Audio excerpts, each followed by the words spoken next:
Maisha sisi tunapenda, sio vile tulikuwa tunaexpecta, tukidhania ni rahisi kuipenya. Maisha states. So tuko TikTok leo, nilibaniwa last week, sijui niliongea juu ya nini, hawakunielewa. Niko naongea story fulani nikataja words fake kutaja mpaka a few, ni how long hivi? Maybe 2 hours from now, alafu watalift hiyo ban. So hakuna noma, nimekubali. Naona.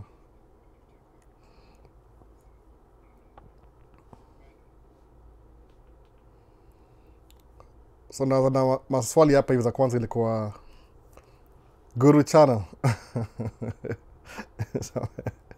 Era Guru Channel hapa hivi vini. Linki mapema.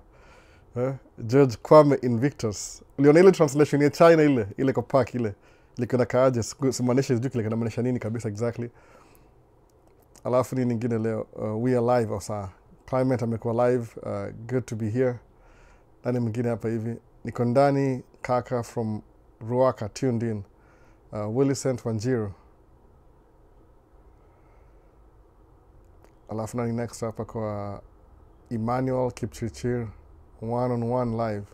Karibu naona familiar faces. Naona familiar faces kabisa. So Guru Channel anasema nini? Anasema hapa hivi, hello everyone. Vincent vipi? Alafu kuna Brax G tuko ndani. So leo nimevaa Chicago Bulls, but then nilipotea hii shati kana uzwa place fulani kaona mazee shati ni poa sana. Yaani like hiyo design, unaona iko na hiyo black, alafu iko na white, alafu red. Ikisema ita pop sana. Unajua ni kwa Isili, back in the days Isili. Kukuwa na nini jersey ya Chicago Bulls ilikuwa big deal. It was a very big deal by the way. So me siwezi take for granted, najua ni big deal. Kukuwa na jersey ya Bulls, mazee siku umefika bana. So kusema ile tu ilini bring nostalgia kidogo, nikasema lazima nichukue hii jersey. Nilichukua last week. Nataka kumonitor kila kitu iko poa. Sawa, inakaa fiti. Sasa acha niibaya alafu labda naivaa mara moja kwa video alafu yakatuna naivaa nikienda raundi zangu. Ni poa sana. Alafu le moga na film hapa hivi. Hii room yonga dark kabisa. The only light inakaa hivi na hivi. So hata ile inafanya switch kidogo. Iko on the side kiasi. Sasa kwa itakaa poa nikidu hivyo. So nikaanza bas. Chicago Bulls tuendelee. So kuna Deno asema vipi albo tuned in kutoka Githurai ama Githurai. So kama viti ama fiti sana. Vini angalia spell check. Bureti Brian asemaje, hi albo, I've been catching recordings nowadays by the Inya Amenya, your brother is by the way, even in nikasikize is ya Amenya, your brother. Yeye ni bro wangu mdogo. Yeye ndio last born. Kwa nini? Yeye ndio last born kabisa. Alafu kuna nice to see you albo. Nani mwingine? Don amerudi. Maisha States, my guy. What's good? Don uko wapi? Kwa Texas ama vipi? Ulipotea kidogo labda you're working on something. Unaona. Don alipotea sana. Don ndio alikuwa the main guy. Niko locked ndani. Nilibani wa TikTok niliongea word fulani a little bit different from niliongea bala kusema ana live nilisema ile jina nyingine wakaniban. So mpaka maybe 2 hours from now ndio watalift hiyo ban. So nikasema sawa tu hakuna noma. Sasa ina make mistakes. Sasa kwa nini ilikuwa jua ilikuwa story ya kuna msali nilidio question ilikuwa nani kabisa. Alikuwa nilidio story ya kuongeza story kamwambia mazee sasa kuongeza story juu nda sleep niongea words fake kuongea. Awaga very sensitive na hizo ma topics za yani itwaje deep down. Ni stain nini unakifanya hapa hivi kama ni side. Too bad. So I'm gonna do uko very sensitive na word fulani ukitumia kwa live. Niko naongea juu ya history ya America. Ukuja hapa America maze understand history. Unajua kama example, hebu tuone hapa nasema nini hapa. Na swali moja imepop up before nianza kuongea. Nasema YouTube monetiziwa by the way. Thanks for pushing and encouraging. Yani uliniambia ulinitumia tuliongea kitambo sana kwa monetize. Hiyo ni poa kabisa. Unaona. Unakuwa monetize YouTube. Nasikia vini. Vini na Guru Channel. Huyu ni Don alikuwa monetize YouTube. Jaribu kufanya collab na yeye. Sijui do faceless videos ama you do commentary kitu kaa hiyo. So you do what you gotta do. Najua hakunanga perfection hapa hivi. Kila mtu anajaribu by the way. Kila mtu ana try. Niko naongea last year. Kila mtu ana try tu. Hakuna msee ati ako na ile ati I got everything figured out. Hakuna kitu kaa hiyo. Kila mtu ana try tu. Everybody's trying their best to kufika mahali. So kusema ati mimi ni mnoma, hakunanga msee mnoma. Mimi najuaga hivyo. Imekuwa over and over again. Utaona yani the moment unafikiri msee ni great mpaka apewe responsibility. Alafu akuwe ile headlines kabisa. Utaanza kuona zile inconsistencies zake zita show. Juu ingine behind the scenes huko unajua. Naona. So poa sana at movie nostalgia. Ndio hiyo movie nostalgia. Ndio Don. Ni aje Alberto. Poa Richie, ni aje Richie bana. Richie shaanza YouTube pia. Kuna wase hapa hivi amekuwa monetize. Unaona huyu Richie, kiangalia Don huyu. Don alianza YouTube, alianza kama kupost tu consistent. But hakuna siri nyingine by the way. Hakuna siri nyingine. Richie nakuona. So Don alisemaje ni commentary and faceless. Ni faceless. So kama unataka kudu faceless channel. By the way Don nafaa kujua more than one. Wale wase mujua pia mimi ni mentored na wase fulani. Nikisema story yangu kidogo, tuko TikTok so naweza ongea kidogo leo. Kuna mse fulani nilimit anaitwa nimesahau jina lake tena. Tukatumia kufilm, ilikuwa siku ya COVID, nikamwenda kufilm best yangu akidu live DJ session. Sawa. It was something tulikuwa tunaanza. Ile juu ilikuwa big deal siku ya ku DJ live. Karibu nifanye mimi mwenyewe nikaona baada kufanya mimi mwenyewe na best yangu ana job. Acha tuingie live Facebook na YouTube alafu wasao mpatie donation. Juu ilikuwa shutdown karibu sijui almost 6 months. Wasao kama mekidoma DJ ile do ya kando. So when I was recording, mimi niko namrecord nasemaje? Sawa, live hii camera ni ya live, alafu hizi camera natumia by the way. Actually hii camera ilikuwa ya live hii, alafu hii ilikuwa ya recorded. Muone hivyo, recorded na live. Sawa. So nikasema namrecord. Nikamitu msee hapa hivi alikuwa YouTuber Msomali ama ni Msomali something. So kileo do ni hivi, utafuta wale unknown artists, wale wanaongea kama native songs, kama song ile iko hit Sudan. Ile iko hit maybe Tanzania, Kenya. Alafu anawamakia music video yeye mwenyewe. Anaimake music video yeye mwenyewe. Sawa. Akisha make music video hivi, anaipublish kwa channel yake. So unapata umse yako anajulikana musician msanii, sahi ako na nini? Ako na muziki kwa channel yake. Nikibitu msali niambia, how much did you make last year? Kanaambia I made $250,000 last year from YouTube. Nikamwambia wow. Hebu niambie how do you go about YouTube? Akaniexplainia within 10 minutes hivi, 15 minutes. Kwanza aliadmire kamera zangu kwa sababu kamera alikuwa nayo ilikuwa hata worse kuliko yangu. So akasema kumbe kuna opportunity fulani ile you can do something na you can have the best equipment but hauna ile idea. Somebody can have a less better equipment but is making more money. Kwa sababu hiyo $250,000 ndio nilikuwa na make mimi nikidrive truck. So shindwa YouTube ni easier than could drive truck in retrospect.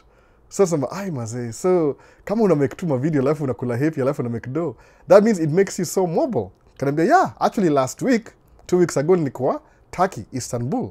Kudu nini? Ile nywele kipare kwa inaisha na kufanyiwa surgery. Na unajua kwenda nini kufanyiwa, if you want a full medical examination, the cheapest place in the world ni kwenda Istanbul, Turkey. I think it costs kama $1,000 ama $900.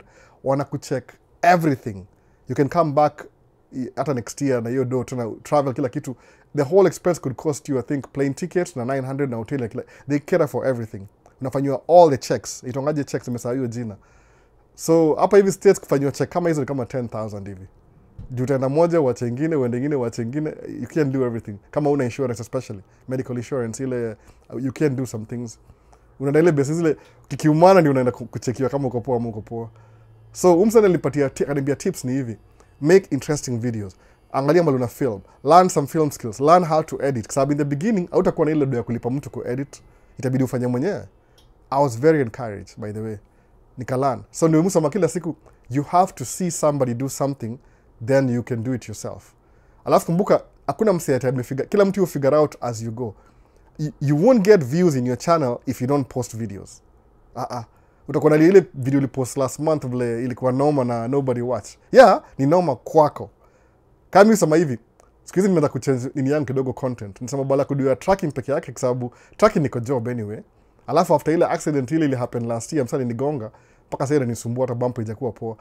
Nataka ku make sure I don't want to be filming when I'm driving. Sasa yani mtu akiangalia channel yangu hivi post za tracking once in a while. Ile maybe once or twice. But sasa kwa ile primarily naongea kama niko kwa track. Hata kama itabidi nitoke nje ya track kidogo niongee, alafu nimalizie video jioni, that's exactly what I'm going to do. Alafu nikirecord na record ile for my own personal. Sasa na share ama na share. Mbona najiuza. Na share maybe kwa Alhall, ile channel yangu ya Alhall INC. Na share huko hivyo. Exactly the same video kama last year. But ile tu for the sake of drivers wakitaka kujua kuenda job. A different approach for everything. So siku hizi muenda full blown. Mutembea, niko na watch, mutembea ile walk every day kwa park. So one of my favorite park inaitwa Lake Calhoun. Lakini hiyo ni jina ya vice president wa siku ya Andrew Jackson ama something, alikuwa very racist. So the Native Americans wa Minneapolis hapa hivi Minnesota waliamuaje, hatuwezi name lake after a vice president ule champion the death of our people. Hiyo ni kama insult to our tribe. So what they did, wakasemaje, let's call it exactly what it used to be called. So hiyo inaitwa Demarcus Car, hiyo lake. B ni Demarcus kama DBE, Bde, Demarcus Car, hivyo. Bde, one word, Marca, Ska, hivyo. That's one of my favorite lakes, by the way. Kuna 3 lakes, kuna Lake of the Isles, kuna Lake Demarcus Car, alafu kuna Lake Harriet, iko south. So hiyo muda kutembea huko hivyo, kwa sababu stretch mzima hivi ni kama 1 hour kutembea, ni 3.6 miles. Hiyo ni 10,000 steps, enough for the day. Alafu at the same time I'm having fun walking around. So mupenda kudu kituka hiyo mostly. So, but ile when I'm there, niko full time. I'm not even focused to make a video. Niko na wait a minute. Sinaweza make a video. Naweza make a video nikitembea kwa park. Of course see the whole stretch, but ndawashow zile ma stops. So siku hizi nimeanza kudu hivyo sasa nimesema, alafu how many lakes do I know? There's so many. How many trails do I know? There's so many. So hata leo naweza kuride bike yangu. Sema let me change content ikwe more tell you the things that theme channel Maisha states. Ile what do I do on a daily basis? Things that I deem interesting. So that's what I share, by the way. Kuna place mu wenda nasema no cameras. Nasema camera naboeka sana nasema sijashare na wase. But you have to see somebody do it, alafu ndio uifanye mwenyewe. Tuendelee na maswali. Sitaki kwa hapa sana. That's how I get in trouble kiasi kuongea sana.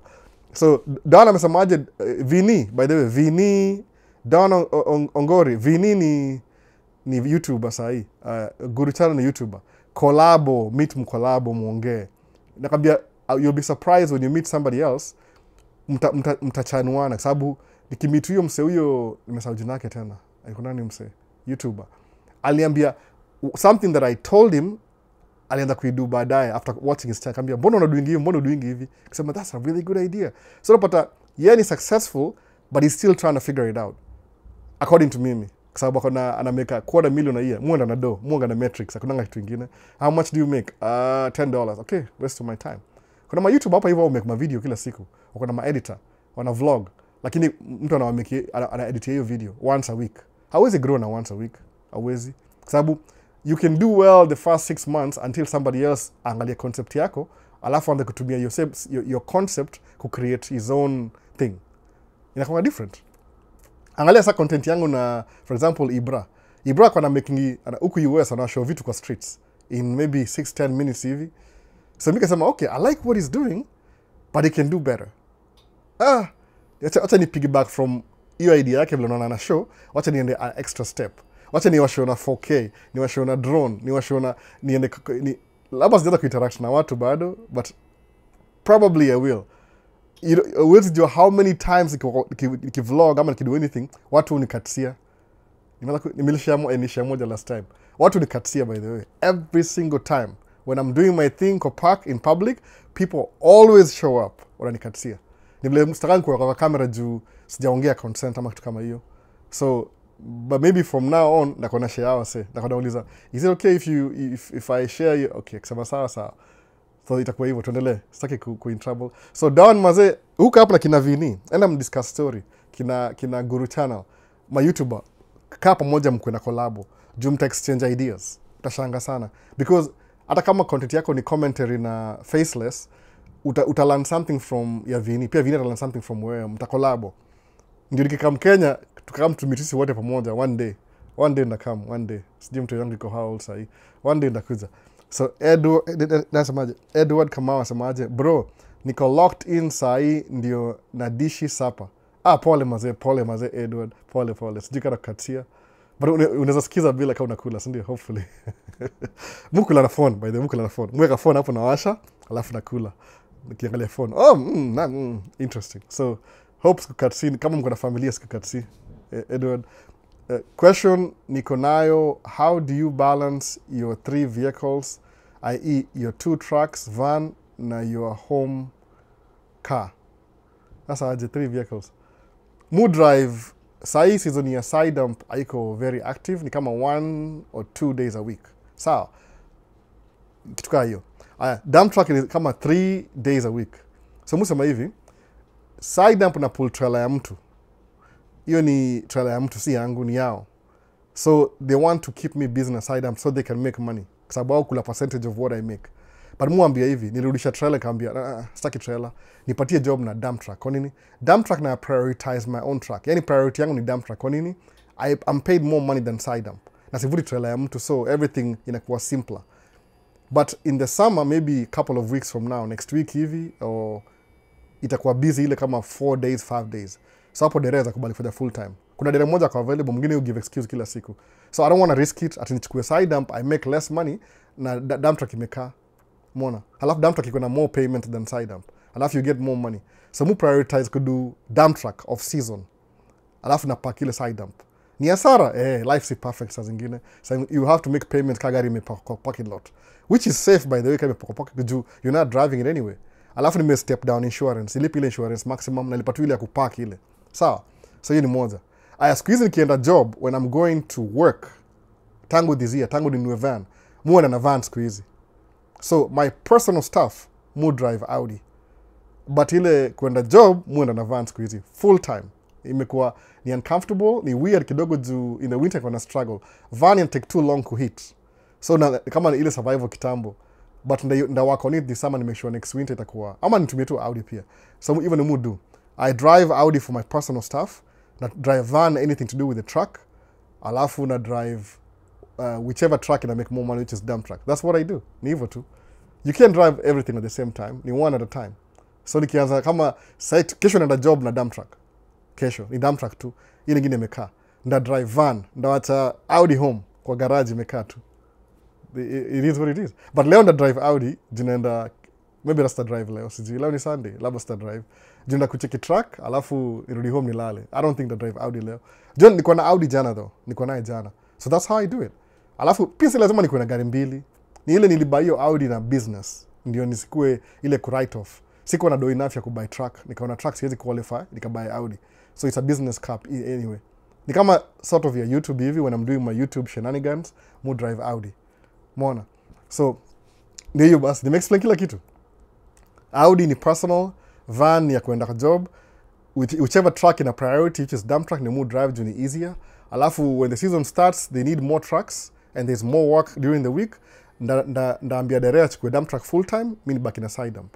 So that doesn't matter. Hata kama na drive 4 days kwa side dump, kwa dump truck, kwa side dump, yeye bora kuna 5 days yake. Juna pia nataka dereva make do yake pia. Unajua si poa, owner you can survive na 3-4 days. But dereva utaka 5 days clean, hata 6 days if possible. Saa zingine. Kama kuna usiku siwezi kufanya kazi usiku by the way. Hiyo ni too risky. I don't trust those drivers usiku. Kama uga na hard time, je mtu ule gari si yake. Naona. So many things can happen in the dark. Sasa. Kwa hivyo it make sense Edward Kamau. Hii ni poa. So nani mwingine anasema hivyo? Consistency is key. Whichever content. And don't nasema hivyo. Lakini endo link na hawa say, nasema I know what I'm saying. Endo link na hawa say kina Vini juu wamekuwa hapo for a long time. Wana try to do YouTube channel. Labda utarelate nao better kwa sababu mko hapo mtaani. Utawaambia this is what you do. Unless kushare, you don't lose anything kushare. Nobody's got it figured out. Angalia kama watu semanga ati Elon Musk alikuwa genius. Sasa ana gava yuko very incompetent, extremely incompetent. Nashindwa. I thought he was a genius. Alafu na change mind. Kumbe hii ni ile biography, ile story iliambiwa kwa profile yake. Unaona? Ati yeye ni genius. Genius gani bana? Angalia unapoa kitu kidogo run, una blanda yani mpaka unashindwa. Umse ni nini bana lakini. Which means overall hii success yake yote kuna msee ako chini yake tujui jina yake akanamsaidia reach you greater heights. Maybe akona good personal finance ama mentor ama coach, you never know. Maybe na hiyo lipo coach full time. Sababu wasa kwagi as good as you think. Michael Jordan, EC23, hii ni Bulls tu. Michael Jordan alikuwa very good player, kwani alikuwa very competitive. So ilikuwa ana train, yani yeye life yake ni about basketball, nothing else. As much as we know. But kama tumia kama example, which you could be surprised, maybe kuna story nyingine tujui. Labda kuna msako na mpush ndio akuwe better. Kobe ilikuwa wasa wanaenda kukula happy vacation, yako training kama yani kama kawaida tamka asubuhi aende gym. Akuja kule lunch arudi gym after. Alafu yuko day off, season iko off. Yeye bado ana shoot. So by time game ikianza, ligi ikianza, unapata ako form yani kuliko everybody else. Sasa una recover, yeye bado ako na 30 points, 40 points. Mbona hiyo difference sasa? So ile consistency ile nasema ndio poa, consistency. Alafu yani you act like unakimbia na nobody's chasing. Kitu kama hiyo. Mwoga na hiyo attitude. Sikizi mnataka kutulia juu ya kwa nini juu ya watu hii. Nimekuwa na hiyo burden. Na pia YouTube na try ku slow down kidogo. Ndigundua one of my biggest kitu mfanya weird kabisa kutolala enough usiku, by the way. Nimeangalia statistics zangu, juu niko na hii watch saa hii. Mazemu lala 6 hours ama 5 hours. Hiyo sipo hiyo. Sipo. Na jamu struggle na weight, na lose, na gain. Na lose, na gain. Nisipolala, na gain. Nikilala na lose. So niko all over the place kwa scale yangu ya weight. Nisa lose kama 15 pounds, alafu ni gain 10 next week, just jalala. Kwanza job ikianza nafaa kuwa very careful. Juu bado mtu hiyo ananisumbua, mtu hiyo niamsha, wanakaa, sijui hata. Anyway, I hope ndalala. Nipo kilala more.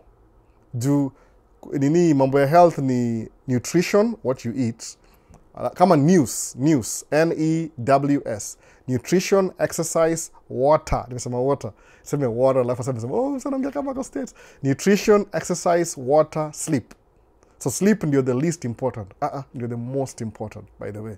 Ukunywa maji, uende exercise. Juu mutembea. Nikikuwa job naweza tembea kama 5,000 steps in a day.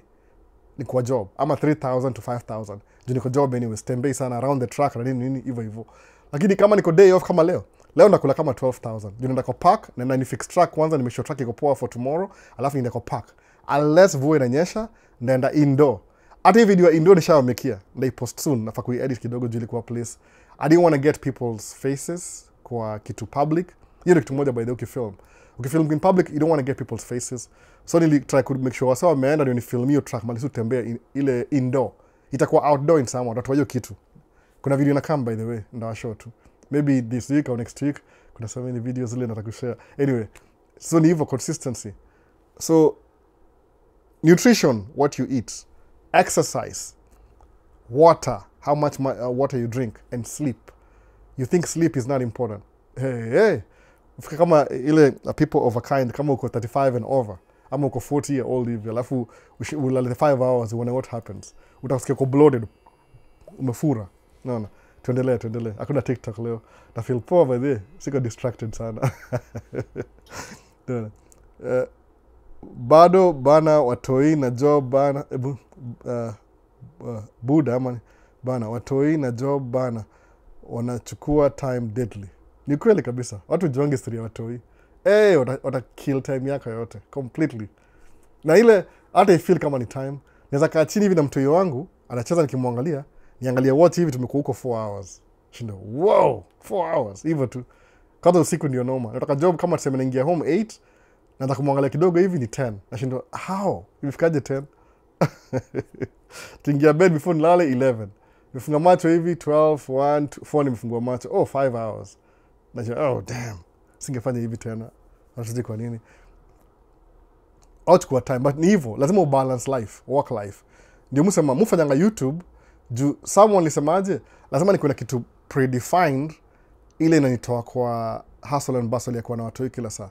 So mwambia, okay, wife anapigia simu and where are you? Naambia, actually I'm making a video right now as you speak. So I would appreciate it. Mbona kwa kizungu atanishika. Natenza video sahi. So naweza appreciate sana ukiniwacha nimalize video yangu alafu nakupigia simu. Sawa. Ala labda sifanye video. Namwambia tu ndio asinisumbue kichwa juu. Ataniambia kitu moja iko out of context ile whatever idea nilikuwa nayo itaevaporate.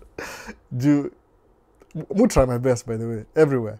Mu try my best to make video ile nasemaje, how can this video make sense to me?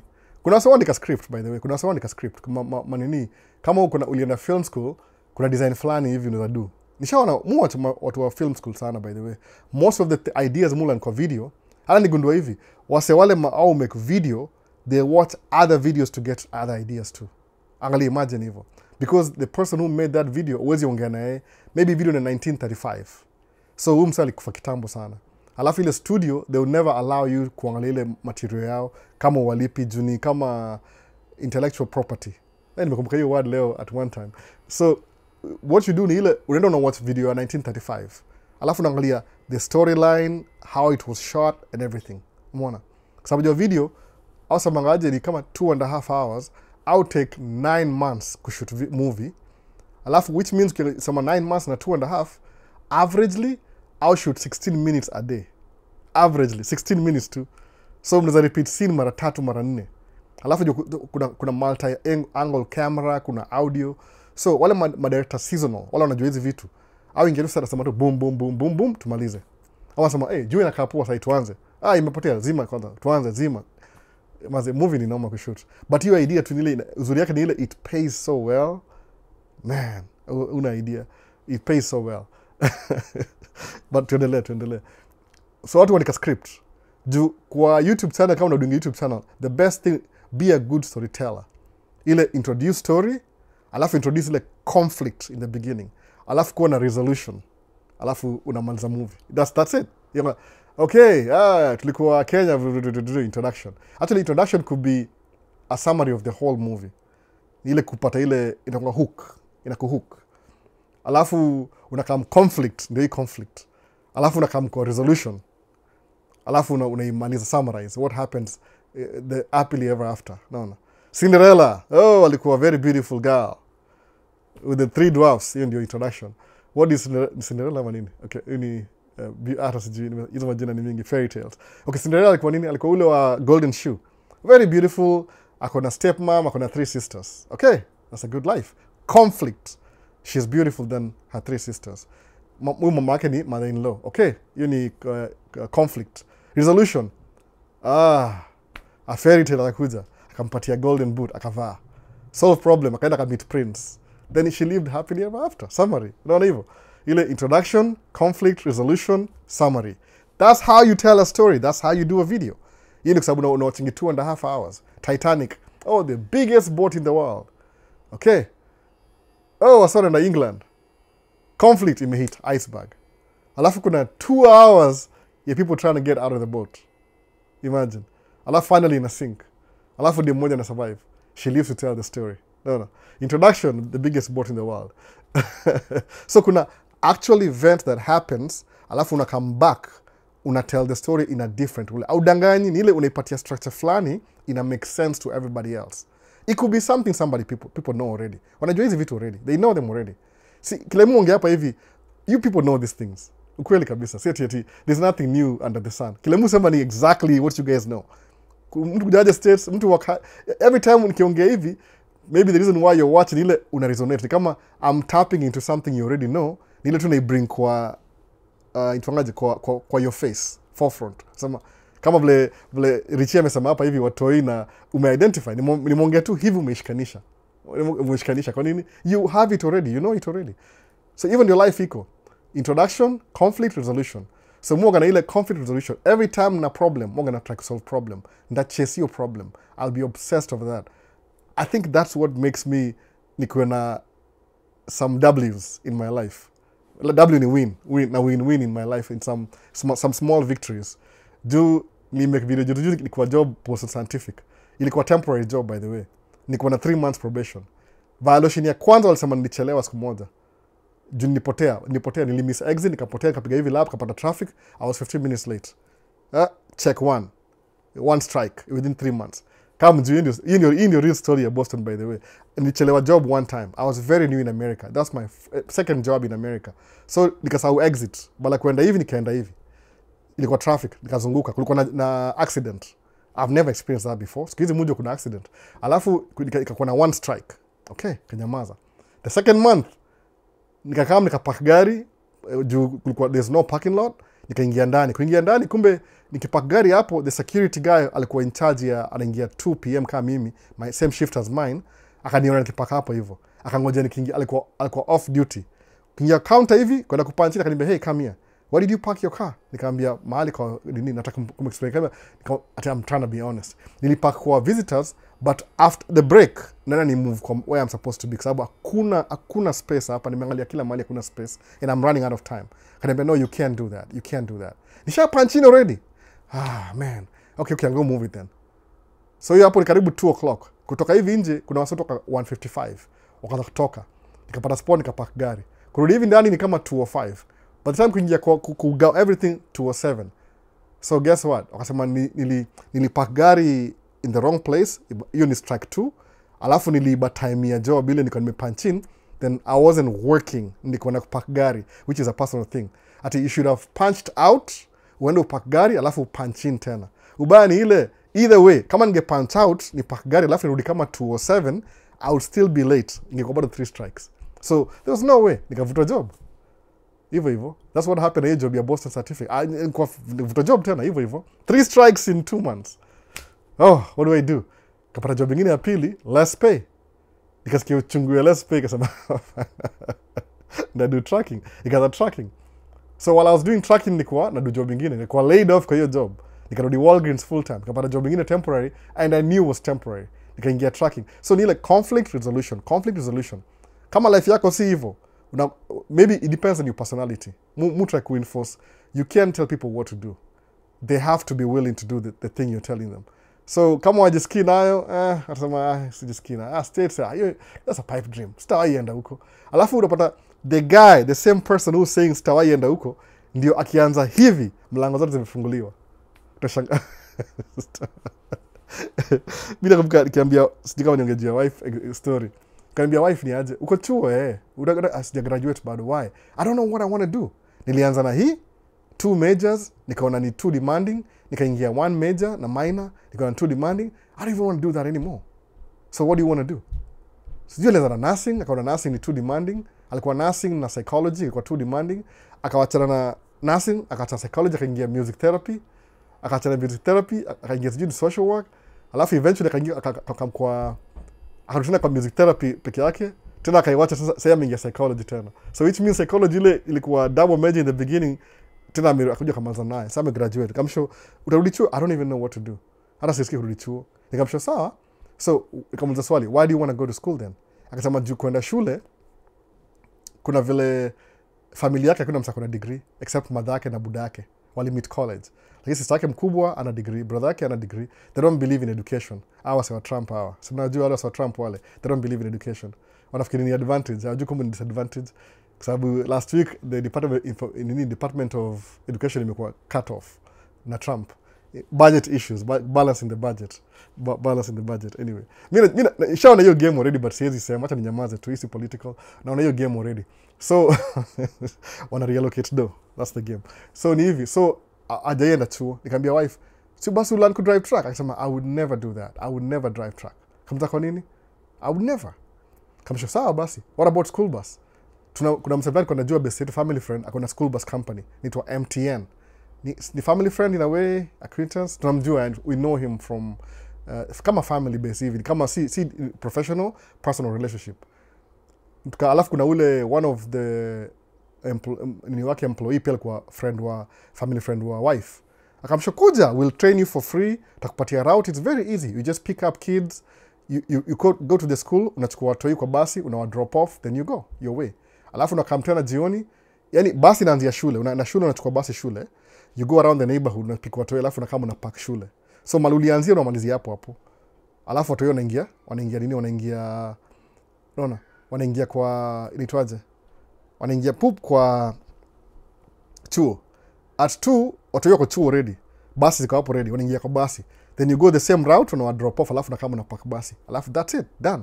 How much they pay? They pay 6 hours for that. 3 hours in the morning, 3 hours in the evening. But the truth is, you don't work 6 hours. Asubuhi maybe ni 2 hours, after maybe ni 1 hour, 2 hours. Yani, at most you work 4 hours every day, but they pay you for 6 hours. So kuna wasi ufanya hivi, unless ukisha drop watoi chuo tena chukua ile basi ile wale watoi wa itongaje au ma preschool wale kindergarten for 2 hours. Una pick alafu una drop kwa chuo yao. Then ukishamaliza unaenda na pick saa 6 una drop kwa home. Hiyo ni kama extra 2 hours ama 9 hours. If you want, you could be gone the whole day. Mambo wengi do your job. Hata dere wangu ule yoni drive ya dump truck alianza na school bus by the way. So ni 9 hours a day. I'll lipa how much?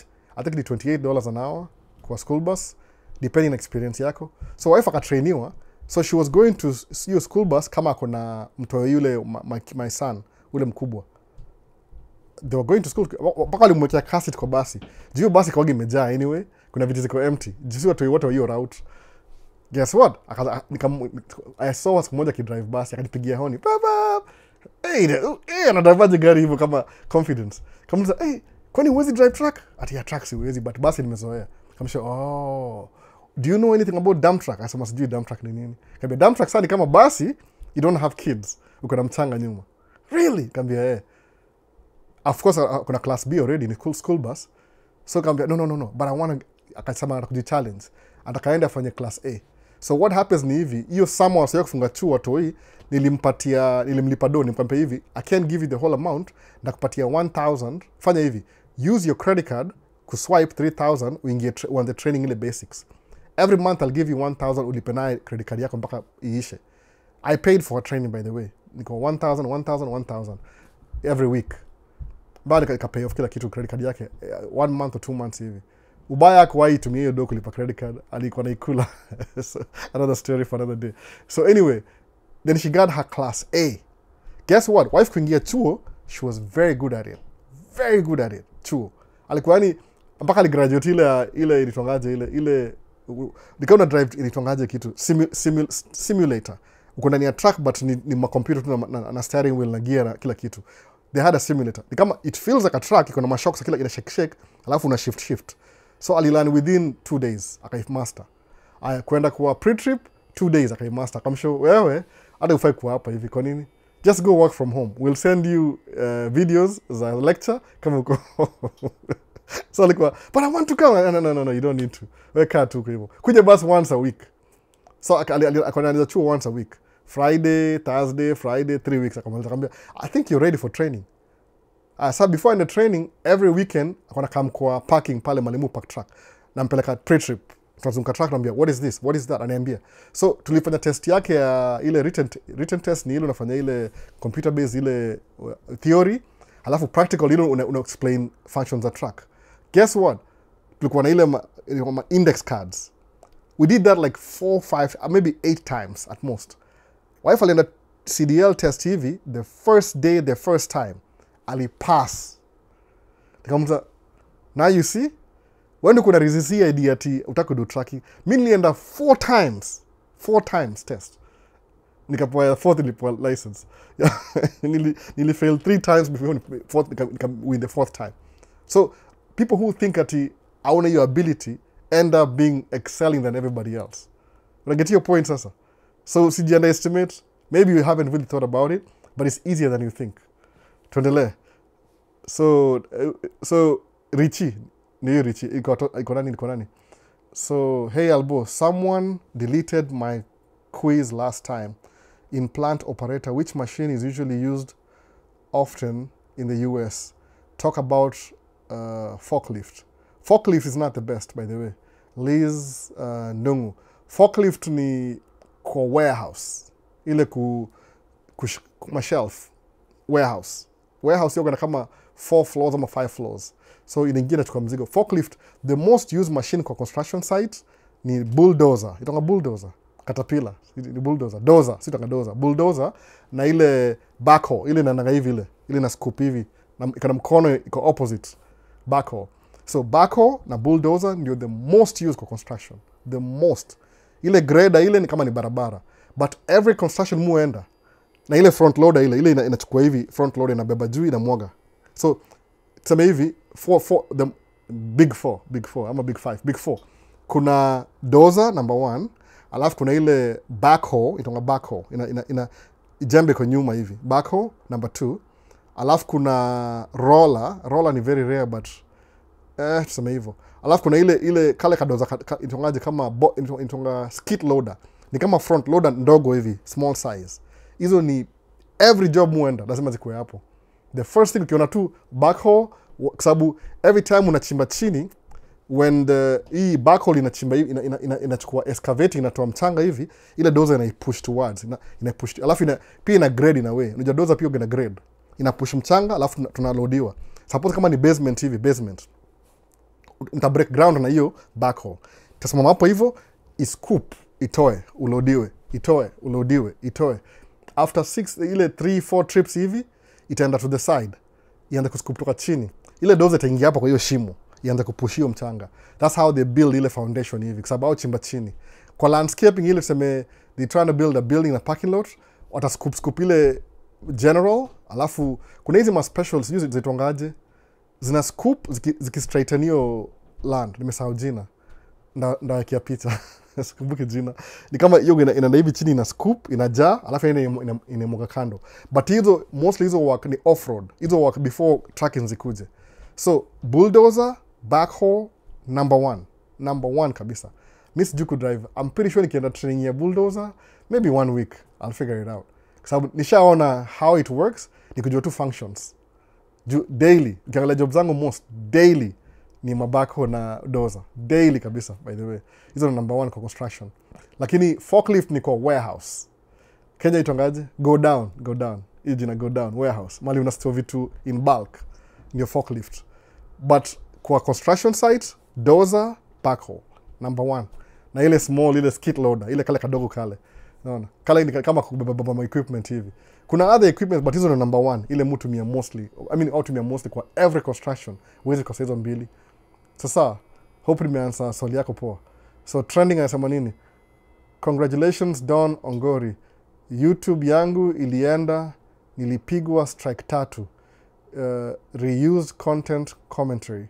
Lazima uwe very careful kutumia content ya watu juu people complain about you. Unajua hiyo ni creativity yao. You can't use somebody else's material to make dough. Lazima uitumie in a smart way. You'll grow faster until, sababu unajua kama hujaikuwa monetize, kama kuna mse watch channel yake, you do my video nisha watch before, but because I think ni Mkenya, I don't know, Eugene ama something, Eugene something. You anazi-rearrange in a way. But also bangaje, when you're doing commentary, aongeangi sana. You hata anazaza video, alafu a comment towards the end. Ashafika 100,000 subscribers, by the way. Paka musema, should I just do that? Nilipata ile silver button, I just do that, like just but see, let me stick to my lane. I can do that, by the way. I can totally do that. Naweza chukua, niko na screen recording, ni record screen, ni post. Labda ndajali ile mambo ya quality itanisumbua kichwa. Ama labda nifanye live stream. Kwa sababu wase wengi wako do YouTube wako successful in my live stream. Kama Mr Beast alianza na live stream kwanza, alikuwa na streamer, yeye alikuwa streamer. So streamer unakuwa na wafuasi. Ukianza most of the YouTube wale muona kwa successful, young kids, go na stream. Alafu wanaenda kupost video kwa YouTube. Alafu part of their stream inakuja YouTube.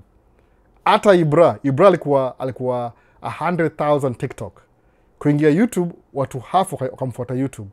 Akuwa 200,000 YouTube. Kwa sababu content yake ya YouTube na TikTok ilikuwa the same. Ilikuwa exactly the same.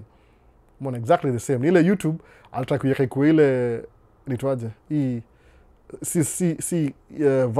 Horizontal. Alafu akachoka na hiyo horizontal, akarudi kwa vertical.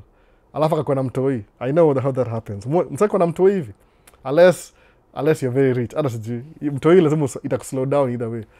Your own flesh and blood. Watch a story bana. Uta stop everything. Life ita pause baka or move out. Hata maybe it will never pause. Mona. Fikiria the most productive I can ever be if I'm alive in this world. Ni sahi ni work hard, ni kuwa na investment ya watoi wangu. Alafu my kids, the most help I can give them. Hata si kama wameenda shule wacha wa struggle. Ni ile when they have their own kids. If I can help babysit their kids, I don't know how old I'll be. Ndakamzae sana. That will be the biggest thing ever. Kwa sababu kama mother na mbuyu ungekuwa anasaidia na watoi. Mother ananisaidia nikimlipa, lakini ali give up at some point, siasa mingi. Sijui labda pia akawa decide, okay whatever, hii ni mother yangu, sitaki kuboga stories zake. But ni hivi, you utaka tu hang out na watoi at her time, which I get it. Lakini the biggest help a parent can do to their kids when they have your grandkids, spend time with your grandkids, by the way. Kwa sababu ile mistake uli make na watoi wako, hauwezi make na grandkids, utai perfect.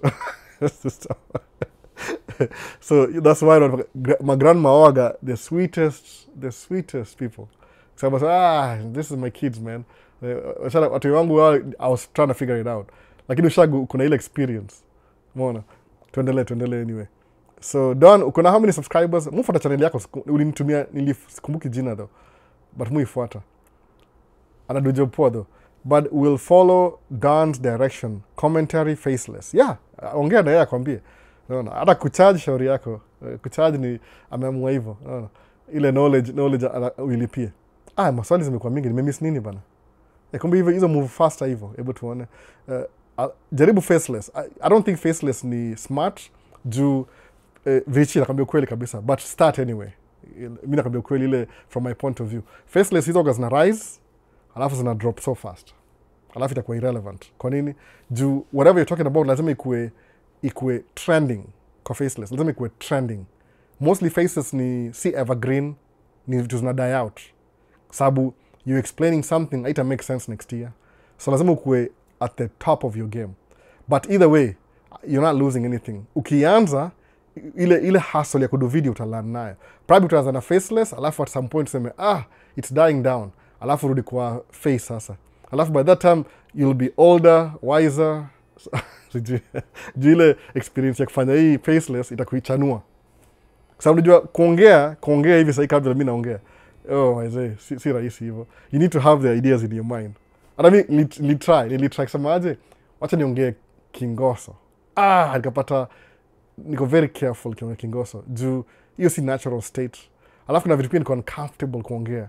Juu kuna vitu naweza sema kama za business, kuna zi watu sema ni business secrets. By the way, it's true, by the way. Kuna watu sema they would never one of my friends would be, tell me how you no. And I'll be, no, I'll never tell you. Why?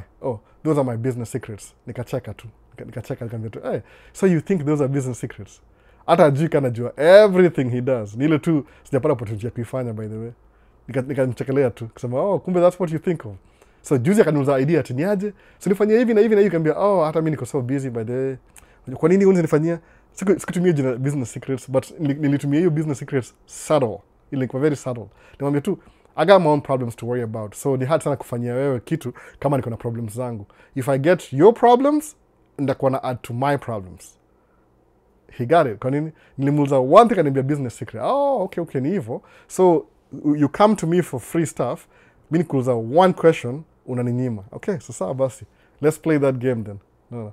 Na yeye ni mzae kunidiko, amyanga. Nimuuliza kama mimi niko 40 sasa alafu uko 20. Mse, utanipita. kama mimi ni competition, utanipita anyway. Uko 20 bana. You're 20. No. Niko nani last week nimesahau jina yake. Akasema ati I'm only 24.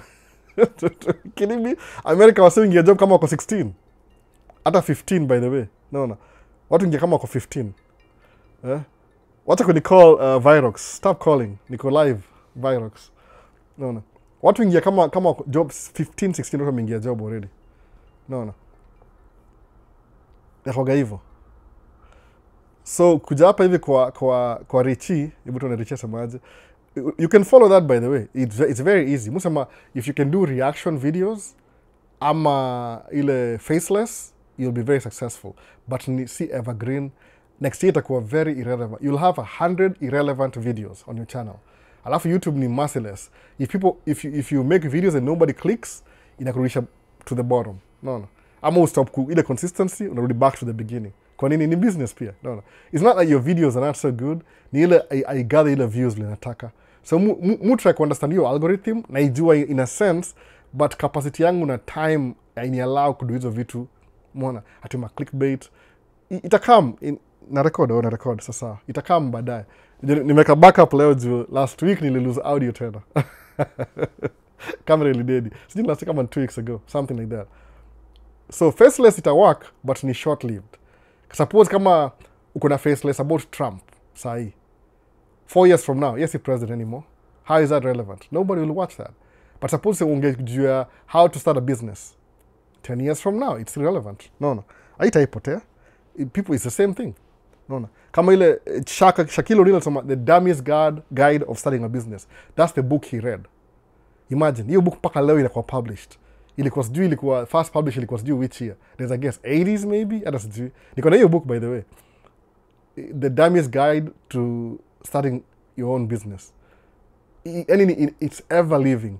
So mu prefer do evergreen content. Yangu ni vile mungu ya Kiswahili. But either way, audience yangu ni Kiswahili anyway. No, it's I don't really mind. Do vitu ziko evergreen. But start anyway, Richie. Usijali. Juu ile kustart, utaona hivyo. So utakuwa na more management. Unakaa na watoi, unakaa na wife, unakaa na familia. Life itakuwa structured in a way. Structured in a way. Alafu utasema, wait a minute. I thought I would never do this. Mi na watoi watatu. Ni job. Mabu sema tu, let me just go connect na group yangu ya YouTube for 3 hours. Can you just give me that time? Good. Okay, sawa. Nakaa hapa chini. Nafaa kwa saiko kwa track by the way. Unaona? Kuna Linkstone Asiago. Asema hi Albo. Niko poa kabisa Linkstone. Na unamekaa chini vaze kwa couch mahali hapo. Unaona? Kwa very relaxed. So Richie. Nafurahia wase credit na life insurance. Na fundisha wase credit na life insurance. Kuna msali sema nimfundishe credit tena last time. Blessing hizo notes. Na maybe I do next week. Unaona? Juu ya life insurance na credit. Ni kitu yani jumesema hivyo, wacha ni comment juu history ya credit na life insurance. Si ati how do I reiterate nisema kabisa. I'm trying to reason na vile mu understand life by the way. Sababu mujiambia mwenyewe, everything I'm saying about nasema, I'm not telling you what to do. You can do whatever you want. But musamanga hivi, life iko uncertain. Nobody knows tomorrow, what's going to happen tomorrow. Life iko very uncertain. Lakini kwa tuna ile tu semeaje, just if things go wrong, niko na ile backup plan. Hiyo ndio muhimu kabisa. So kukuwa na credit score ni mzuri. Mwambie wase paka wengine wana walk away asema nataka kujua story. Mimi nilianza na credit card yangu niliharibu credit yangu vibaya sana. Na credit by the way ukiangalia poa kabisa, hata mshanga sana vitu fani kabisa vitu za American. Everything inakuwa in America inakuanga ile the system that exists in America ilianza for the wrong reasons. Msikia kucheka yani. Usema yani kumbe vitu za backfire sana. Yani kuna wase intentionally outstart vitu for the wrong reasons, alafu they end up being the best. Kama sasa nikamwambia Richie kama uko aware, credit system imeanza juu ya ubaguzi. Kama understand hivyo. Kwa sababu ilikuwa kitambo credit system kama sema the Department of Education in America imekuwa established na which president? 1979, whoever was president ndio imeanza. Department of Education 1979 ilikuwa established. So kitu ati imekuwa exist kwa nini kwa government for the longest time. Ni kitu imeanza kama imekuwa around for 50 years hivi. So hata Trump akidisband inakaa kama very weird. How could you do that? But ni ile ukiangalia from your lifetime, tangu grow up umejua Department of Education na exist. Sawa? Alafu leo imekuwa structured. Wait a minute. I thought that was a government institution. They could be disbanded. I didn't know that. Kafikiria vitu ni permanent. Kwa nini? You're looking at things from your perspective. Imeanza 1979. So kama tuseme civil rights movement 1960. Si kitambo by the way. Kenya ni independent lini? Kenya independent 63. So meaning ili mobilize wa Africa wasik for independence from their colonial power ni civil rights movements in America. Kina Malcolm X, kina Martin Luther King Jr. Maybe ilikuwa baadaye. But hiyo movement ya civil rights nearly bring independence Africa. Sababu they had to do somebody had to see them do something, whatever happens. Kuna so many reasons. So credit system imeanza hivi. It started to bar people, watu weusi wasinue nyumba, wasicompete na watu weupe. That's how the credit system was established in the beginning. Ubani ile, they were so happy about it, ati yeah, people will never buy houses. Watu weusi watanunua nyumba. So tuweke credit score, ndio tuongeze another step to make, yani kama barabara umewapatia haki ya kutumia ya kuaccess property for the first time because they were property, wange own property. Same thing in Kenya, same thing in South Africa. Ukiuliza ile place nani alienda Wademaya kusema Africans wanasema ati we are losing our culture. Literally the land you live in right now the last 50 years, 1940s paka sahi ni how many years? 70 years? Your land hiyo. You think that it's yours. your forefathers stole the land from somebody else. But because umezaliwa in the system, you think that's what has always been. So 70 years after, 80 years after, they're saying, hey, it's about time. We need our land back, Sasa. We need our land reforms. Chap. Oh, but that's so unfair. Asa manga hivyo, kuna mangaje. Kama if you umezoea privilege, alafu when equality, unakuwa introduced kwa equality for the first time, you feel like you're being oppressed. Sijui kuna you're saying, no. Equality feels like oppression to the privilege. Nakwanga hivyo. Unataka kitu? Nimesema tena. Equality feels like oppression to the privileged. That makes sense? Bas. So, kama hujazoea hizi vitu. So, we are equal now. Ile credit system. The credit system ile, yes, let's do credit system. They will never buy houses. So now Africa, watu weusi, they have to work twice as hard just to be equal. Ama to be average. That's where the whole thing comes from. Only to this credit system. Life insurance. Ilikuwa for, man, I don't know what to do. Everything iko na story, by the way. So, muonge hivi jumujo hizi vitu. Nile, maybe unfortunately, I get to share these things that I read that drive me crazy in my mind na nyinyi kwa channel. This is America is organ history. Most of the time ni bad history. Kasa utapata Trump atakama haribu gava rearrange everything aende. People will criticize him for that. Lakini later on, guess what? 10 years from now, utapata the fact that he was doing this, ili expose this about this. Number one, DEI. Kila mkafikiri DEI inasaidia watu weusi peke yake. No. The inner city by then maanisha watu wa black wanaishi kwa inner city. Hiyo ndio jina hiyo. Dog whistles. Alafu sasa wameitoa wanawake weupe wamerealize, oh, wait a minute. Kumbe ilikuwa sisi. Sikunajua. But sasa, so sometimes ile kitu mbaya, bad things that they do kusumbua watu ina end up kubenefit watu baadaye. Inafungua ile lead awareness. Oh, we didn't know that. Okay. So credit system ni a credit social system. Ilikuwa introduced ndio ku slow down watu weusi ku progress kukuwa equal kama watu weupe. Mwana hivyo. Ni always divide and rule, by the way. Whoever ule anacheza chess aliintroduce kitu hivyo. Kama sasa hii hawanaishi hapa hivi, iko na association. Nimekam kwa hao jana barua ati ni mispayment ya association fee ya this year. So the funny thing ile hiyo association yenyewe ilikuwa introduce to make sure watu weusi wasimove kwa hiyo neighborhood. So mimi the fact that naishi kwa hii neighborhood ini sifaa kuishi hapa according to the local established association laws, mimi sifai kwa hii hapa hivi sahi. Lakini vitu zimebadilika sasa, so nimeingia anyway. Kwa nini? Kwa sababu people have to make money anyway. No. Kukuwa na house si investment. Oh, I'm going to buy a house and live in. Si investment, ni hasara. But musamangaje, kukuwa na house is actually having a roof over my head. So I'm very sure watu wangu nataka ni raise to the best possible life neza opatia while they still live with me. Waki move out, I won't need a 4-bedroom. Labda nirudi kwa apartment tena really quick. So hii house ni temporary, then I'll sell it at some point. So the best deal we maintain, ukiuza ikuwe na some form of value. Some form of value. No, you get your money back because you paid off. But see it in asset. Asset ni rental property. Hiyo ndio asset. See itongaje single family house. No, you see asset. Hiyo ni kama liability in a way. But in terms of financing. But in terms of family na you create so many good memories in your house. So nunua nyumba juu kuna watoi. Move out, rudi back to ile life yako ya kuishi kwa apartment. Mimi naishi karibu na Lake Calhoun. Make a video. They post 2 weeks from now. It needs some editing, by the way. Mu edit pole, step by step. Nafungua hii, nasonga hapa, nafungua. Whatever is ready, you're gonna post. So 2 weeks from now, na edit hii video ya Lake Demarcus car. Tuendelee basi. Ndio hiyo basi. I'm mentioning, by the way, lakini na repeat yote credit system na life insurance baadaye. Sasa, so Gato akamepotea kidogo, amerudi tena. Vipi bro, Kayolo 1960 yuko locked. Gato ameweka Maisha states kwa van yake. Imagine. Alisahau tu ile underscore alisahau. But I mean, I'm still poor, by the way. Nashukuru sana. And I believe in the movement. No. Gato believes in the Maisha States movement. Hiyo movement inaendelea Maisha States. Ukiona gari yake imeandikwa Maisha States kwa sides, taxi. Hiyo ni Gato basi. Hiyo ni gari ya Gato. No. Alishi kwa Kenya nikimfilm. Ubani kwa hapa hivi, nimekuwa hapa hivi. So Guru Channel, Wazi Don Ongori. Nitakutafuta. Mtafute bwana, mtafute. Huyu Don, unajua ni Don, very rich guy Don. Mtafute, mwambie tukuwe na meeting hapa nikubaie, sijui tukulanga nini siku hizi downtown.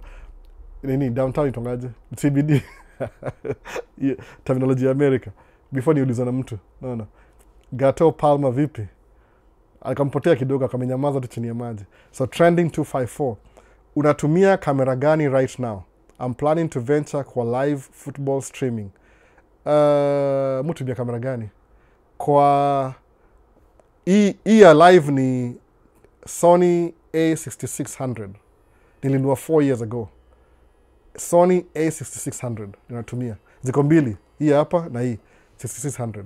Ile recording, ile hiyo na recording, hiyo ni Sony A74. So niko na A6600 mbili, alafu lens ya 6600 niko na lens ngapi? Niko na ile ya Sony likamnayo 16 to 55, niko na Sigma 16, Sigma 30. Two of each by the way. 16 to 35 Sony 222. So niko na 3 lenses, APS-C na 2 cameras. Alafu A74 ni story nyingine, niko na mbili pia, 2 A74. Nimenunua 2 years ago, I think so. Karibu tu A75 this year. Probably ndaibuy tena. So A74 ni hybrid. Iko na photography 24 megapixels, alafu iko na 4K video. So ile recording, new watch recording, though iko wangi very popular, juni recording anyway, mutumia A74. Mupenda hiyo color saa, I don't have to do anything. Yani ile preset yake ya kurecord video, it's so clear with a little bit of light, unakuwa, look at how good I look by the way, your contrast. So live si clear sana. Ni vile tu siwezi yaka A74 kwa live because ina overheat. So nilinunua FX3. Hiyo ni kamera moja iko very expensive, juu ni cinema line. Hiyo gana fan. Ubaya quality yake ni ya A6600, si ya A74. Juu kuna 12 megapixels. Too many lingles. Trending 254. Nunua tu kamera ile uko nayo alafu fanye streaming. But see it, I don't know what you mean by ile una watch.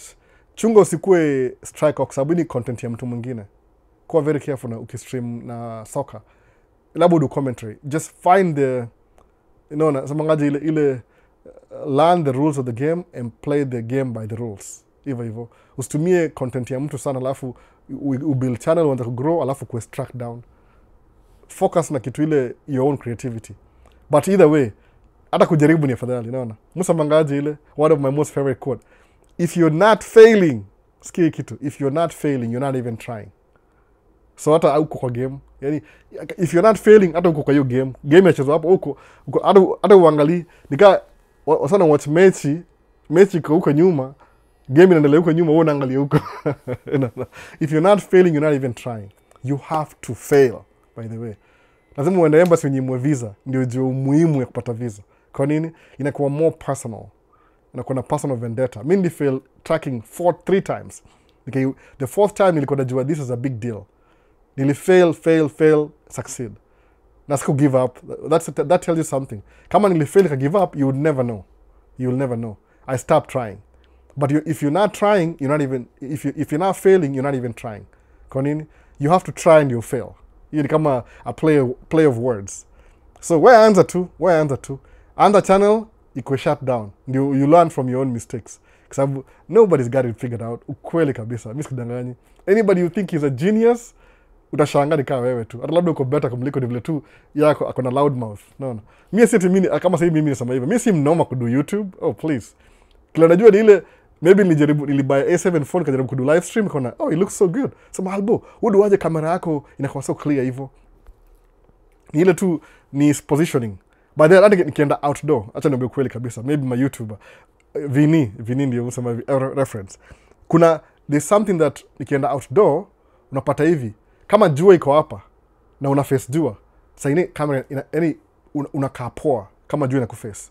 Sometimes jua iko too harsh, una face hivi. Unajiuliza, why is my camera so blown out? Alafu unaangalia ma settings au you go research before you can use a manual. Na sketch aperture iko too low. What's aperture? Uliza guru videos atakwambia. So una adjust. So mimi all my cameras more na sunglasses ya camera by the way. All my cameras kuna sunglasses. Itonga ND filter. Ina filter. So when I'm filming kwa sunlight, ita filter na kabado posh ndio. Umsi uduaje hizo vitu. Alafu kuja kugundua baadaye nini ND filter, kumbe is what the professional people do. That's why a movie kwa cinema, camera yoga lens alafu kuna kitu square hapo mbele. Mbona hiyo square ya mbele? hiyo square ndio au remove and filter oneka ingine depending on the mood. Imagine. So pata hizi vitu people learn in film school, but me learn by trying.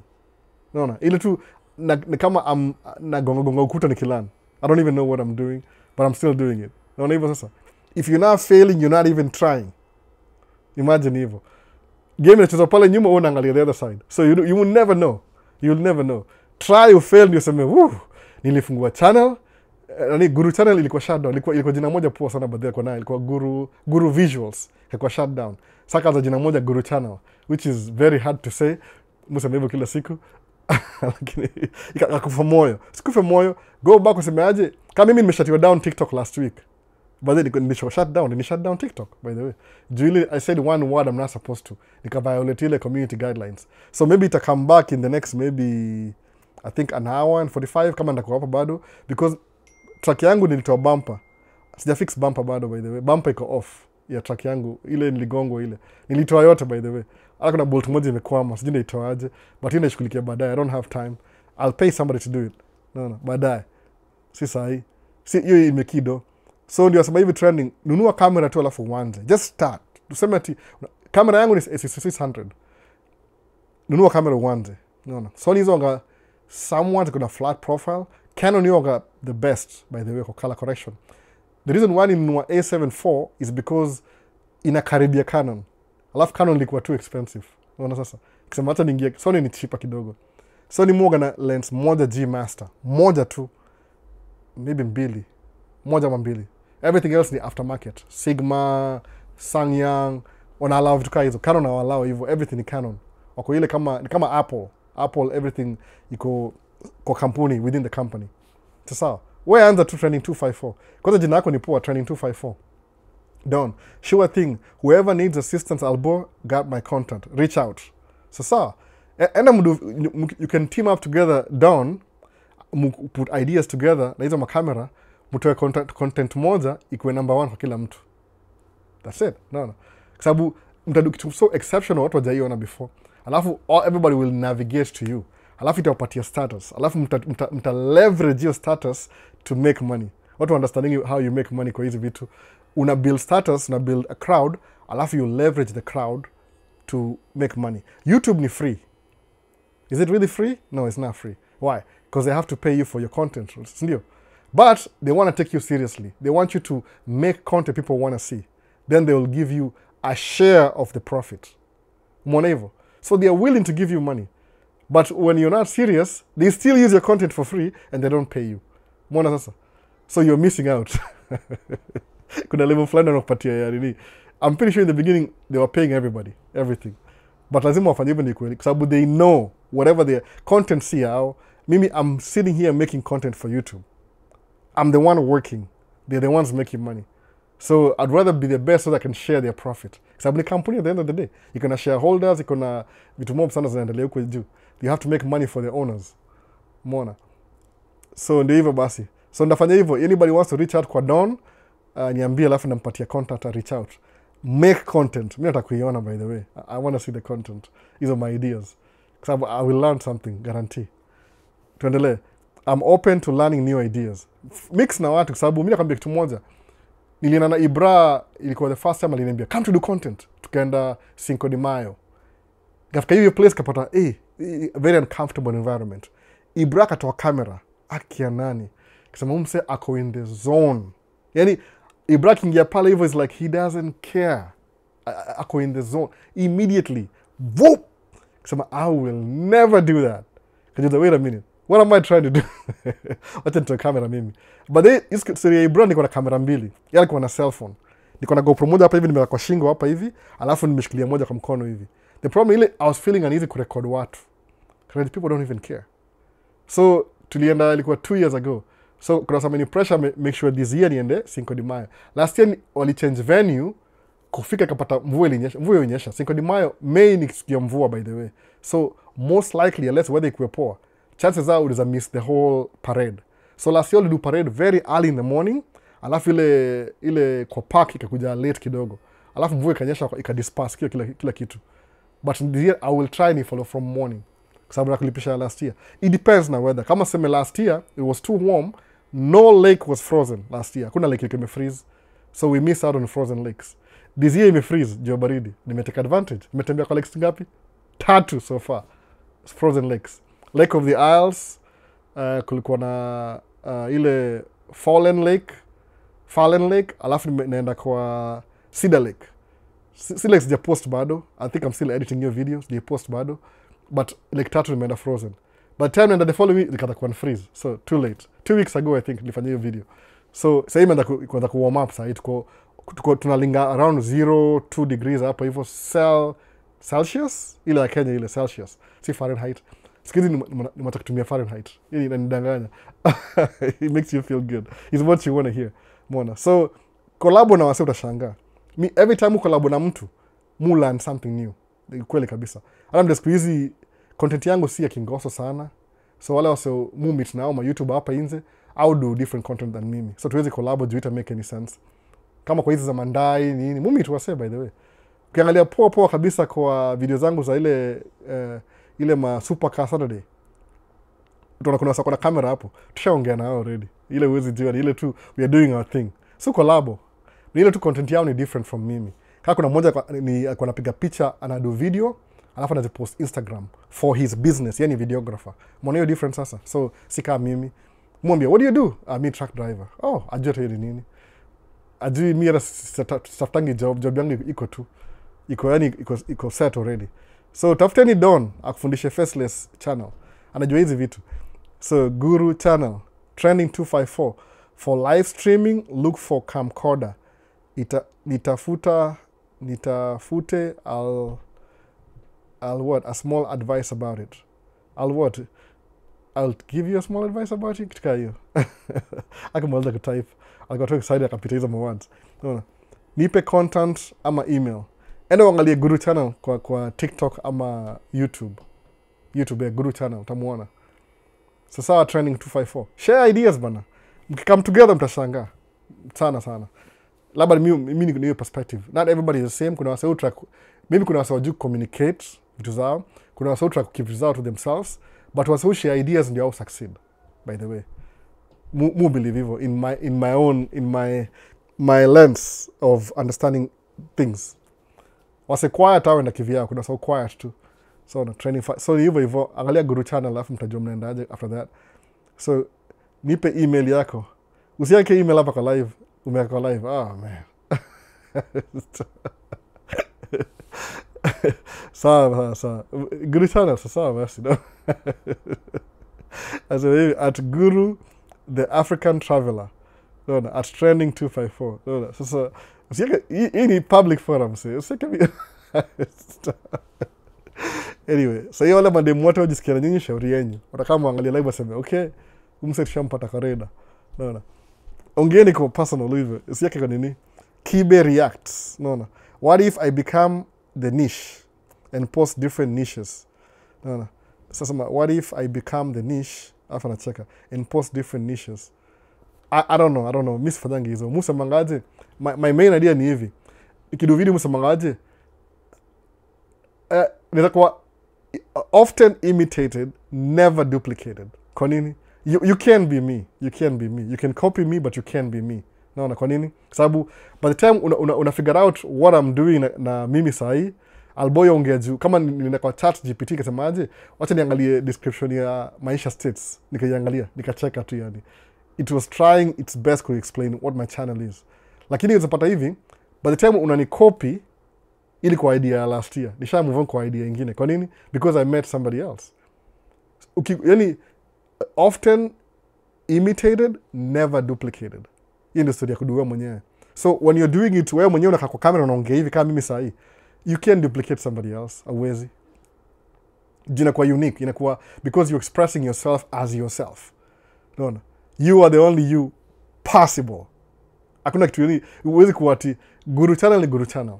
Hata ufanye nini, utamuimitate ile last time, asha move on.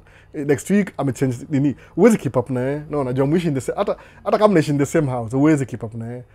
You'll always be different. Sababu the easiest thing you can ever do is be yourself. Umeona?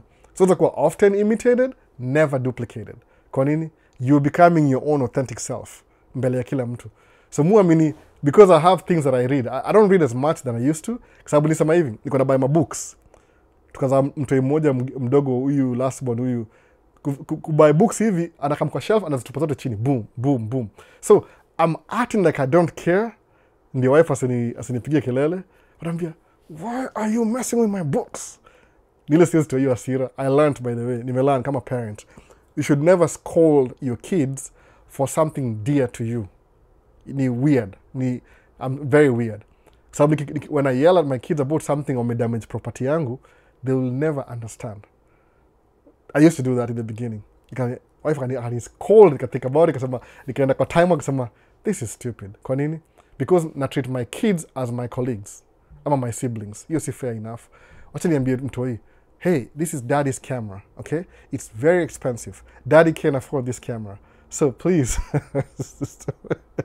if you see my camera, just put it in a safe place.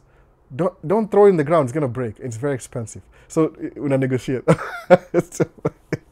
So what I did ni hivi, kusema wacha niende kubuy my books kwa iPad. Niko na iPad, by the way. So most of my books kwa iPad. Kwa sababu usiku kama mtu yeye amelala, I don't want to be flipping pages. Nataka kuscroll hivi. Kama niko na 1 hour ni catch up kwa books. Alafu zuri ya iPad ni ile, ukisoma kitu leo, uachane naye, kesho iko pale pale uliwachia. Sawa? Kama ebook ya Myron Golden, the whole book nilisoma kwa iPad. Niko na ile actual copy, but ile munga na reference. But sasa hivi tuna mtoi mdogo, book zangu shelf imeface the opposite direction. You can't understand. Yani hapa ndio mbele, nilivuta hivi, nikaiflip around, nikairudisha kwa wall hivi. So ndio mtoi wana tu kitu ya brown hapa nyuma, the back side. Jistaki aguse book zangu. So kuna vile sijaangalia book zangu the last 5-6 months hivi. iPad pia, guess what? Si yangu anymore, ni ya watoi. Meaning when I get money, I have to buy another one. Kwa nini? Ile imekuwa saini ya games. No. Juice au cheza game fulani wanacheza water coordination kila saa. Niliwisikia live stream kinalemewa a couple of weeks ago because wako na nyonya ile data yote. Alafu ina affect live stream. Naambia, why can't you just watch TV when I'm doing live alafu mrudi kwa game zenyu? But you have to play it. Okay, sawa. So mujua watoi wangu, I don't call them. Mtu ya keep vitu zangu away. Sababu these are different individuals. Nimelearn, by the way. So no hivyo. Sema, what if I become the niche? Wewe anza, we'll tell you. Utajua. Wachana what if. Just become the niche, alafu tuone feedback. Ukiangalia ile analytics ya channel, how many people are watching, you can tell. It won't take long, by the way. It doesn't mean that there's something wrong with you. Ni ile people are not interested with that right now. But at some point, wata pick up hizo vitu. Jumuangalia channel za watu wa Kenya, by the way, naangalia, yani, hivi ndio wana vlog Kenya kia nani? Sema, I can do better. But mi siko Kenya, niko hapa States. No. Sasa, okay, let me, yani paka nimekuwa encourage to vlog more. Sema, if these people are doing crappy work, according to me, I'm not saying anybody's doing crappy work according to me, I can do better. No. Hivyo sasa. Sema, you know tu, ngeta kubawa kingoso. Pana, siezi. Juu watu wanaishi hapa hivi, for example, it's too obvious for them. But sasa ukifly drone hivi alafu show frozen lake, you need different. Kwa nini? Because some people don't think about showing I was looking for videos za hiyo frozen lake, sikupata. Kusema, in this case, I have to do it myself. Nikaenda. No. The first event ilikuwa very crowded, alafu ilikuwa usiku. Nikatry kufly drone yangu yoga very terrible kwa low light, kwa giza. Anyway, tuendelee. So we become the niche. Elite World, hey Albo, when are you free? Kuna kitu nataka kukuuliza. Siku hizi mazali lemo ni text kwanza alafu nipate time. Juu, time imekuwa so na, hata kuongea na msee kama niko job imekuwa hard. Job za hii, especially job, ujua last year and the previous year, we were doing a contract here, 5 years contract. 5 years, by the way. It was light rail. Very predictable. We know what happens. Predictable. Lakini hii December, hii job iko hivi, iko pale, rudi ya, man. Sema, napigia simu saa 3. Saa 3 umembua, go, man. So hii job iko very unpredictable. So tuko everywhere at the same time. Though, kesho narudi job familiar, it could be for one day. Zio project kai ina die down. So maybe ni ile tu final touches. Upata project ile 5-year project iko very predictable. You can call. Nitumie tu text alafu tuongee kwa text kwanza. Alafu tuendelee. I think you can text tuongee. Itakuwa slow but try figure it out. Kwa sababu kuongea siku hizi sijaongea na msee for a long time. Nitaka kuongea na somebody last weekend. Alafu nikakuwa very busy during the week. Juu bumper yangu ilikam ile part. Nina kuichukua sijui ni 2 hours away. Nilimake video pia, nilimake video. Kama ndaipost, juu watch bado nione kama iko worth kuingia YouTube ama ndaiwatch tena. Najua make video alafu nakamkiwatch baadaye. Nikiwatch nione iza kwa YouTube friendly alafu naipost, edit. But kama sijaiwatch, na hiyo process, munga na make video, naiwatch, na scrap. Na make video, naiwatch, na share. Depends. It depends. But sometimes the ones I scrap, tena nikam retake baadaye tena ina make sense. Maybe sile munga nimechoka jioni, sile I'm so impatient. Maybe ndio hivyo by the way. Kwa sababu someone kiwatch back sema I should have posted this. Ilikuwa poa. Sema too bad. Anyway, so Elite World, tuma text WhatsApp, ile namba ya WhatsApp ile. Alafu we'll see. Tuna time yako alafu siwezi kugarantii sahi. Job ya kesho predictable, but Tuesday rasijui tutakuwa wapi. Sahi ni kama off season. We're doing hapa pale huku kuja. Itaka job moja nimeenda place 3 in one day. Nasema sasa hii ni nini? Every time naangalia directions. Umeona juu hii mchanga tunabeba, kuna ile mchanga iko, some of it ni chafu inafaa kwenda kwa landfill. Ingine ni clean inafaa kwenda kwa storage. Alafu turudi na fresh material. So inakuwaga uzapoa hii trip chafu, hii trip clean. Hii trip ulete mawe, yani ni apartment, unajenga apartment. So ni yani kuna different materials for that job. I think we go through 6 so far in one job. So ni hard kujua what do you want now? Kokoto, limestone, sand inakaa hivi. Hii ni contaminated. Hii ni okay, yani kuna mchanga 3. Kuna mchanga chafu, contaminated, kuna mchanga clean fill, na kuna mchanga black top, ile ya kupanda mimea, ile kama udongo, ile black, ile ya farming, itonga black dirt. So hizo kutoka. Kurudi, kuna sand ya kwanza, kuna sand ya pili, sijui itwaje, granular sijui nini, alafu kuna limestone. Limestone kuna type 2. So kuna material 7 materials kwa hiyo job. So iza combine, next time bring this. Na yandika down. Sema nipigie mse simu, hata sijui place nachukuliwa wapi. Directions. Nisha lose your trip. When you're changing direction, hauwezi mwanamteka kwa phone, juu ndapotea. Unaona? Alafu job inaisha. True. Enda hivi umwage, alafu kirudi hivi, alafu umalize job. Okay. Sema naenda home. Kienda home, wife nipigia simu. Mtu mmoja atoka chuo mapema, niko na appointment. Kama uchukue huyu mwingine. Mwanzo juzi ninachukua mtu na van. Niko so scared mpaka nisemaje, wacha ibidi ni park van itoke nje ndio wanione, hey it's me, I need my kid. Unajua kuna van, unajua gari za maparo. Unajua chuo nini America, when you pick up the kids kutoka shule lazima ukuwe parent, actual parent ndio pick watoi. Kama ukamna gari nyingine inakaa weird, watasema hapana. Kama ile gari nyingine consent, patia ID. Somebody could be abducted. So mekamna van aina madirisha bana. Nisema tu ni mimi. Nisema no, wait until the principal akasema nikangojea. Oh Albert, it's you. Yeah. Nitabidi nitoka gari. Kugari wakisema tu ni nani huyu. Kila mtu aniangalia. Nani mkamna van hapa? Time ilikuwa bad. Ndio nilichukua mmoja kampeleka appointment ya dental mapema. Nikachukua huyo mwingine baadaye. Anyway, tuendelee. Naongea story moja hapa hivi. So Elite, tuma text uongee. Alafu kumbuka, si mimi nakutafuta, si wewe unanitafuta, nitafute, unaona. Ndasahau, life yangu iko busy, nitafute. So Liz Ndungu amesema good night, ameenda kulala, which is a good thing. Endo ulale bana. You need 8 hours of sleep. Please, people. Ndaza kudu hiyo rule by the way. Ndaza kuanza live mapema alafu na mazali watu waende kulala. You keep wase na mess up na nini ya wase, si poa health ya wase. So tuendelee. Noma 254. Hello Albo. Hope you and your family are doing good. Blessings. Noma, si ulikuwa hapa before? Hebu tuone. Ama ilikuwa trending. Ilikuwa trending sasa. Hiyo 254. You're doing good by the tuko poa kabisa. So, Mrasta Bahrain. KMN. Good afternoon, Albo. It's been a while since to Bonge. It has been an amazing and eye-opening experience to dive into entrepreneurship again. That's good. That's good, really. That's really, really good.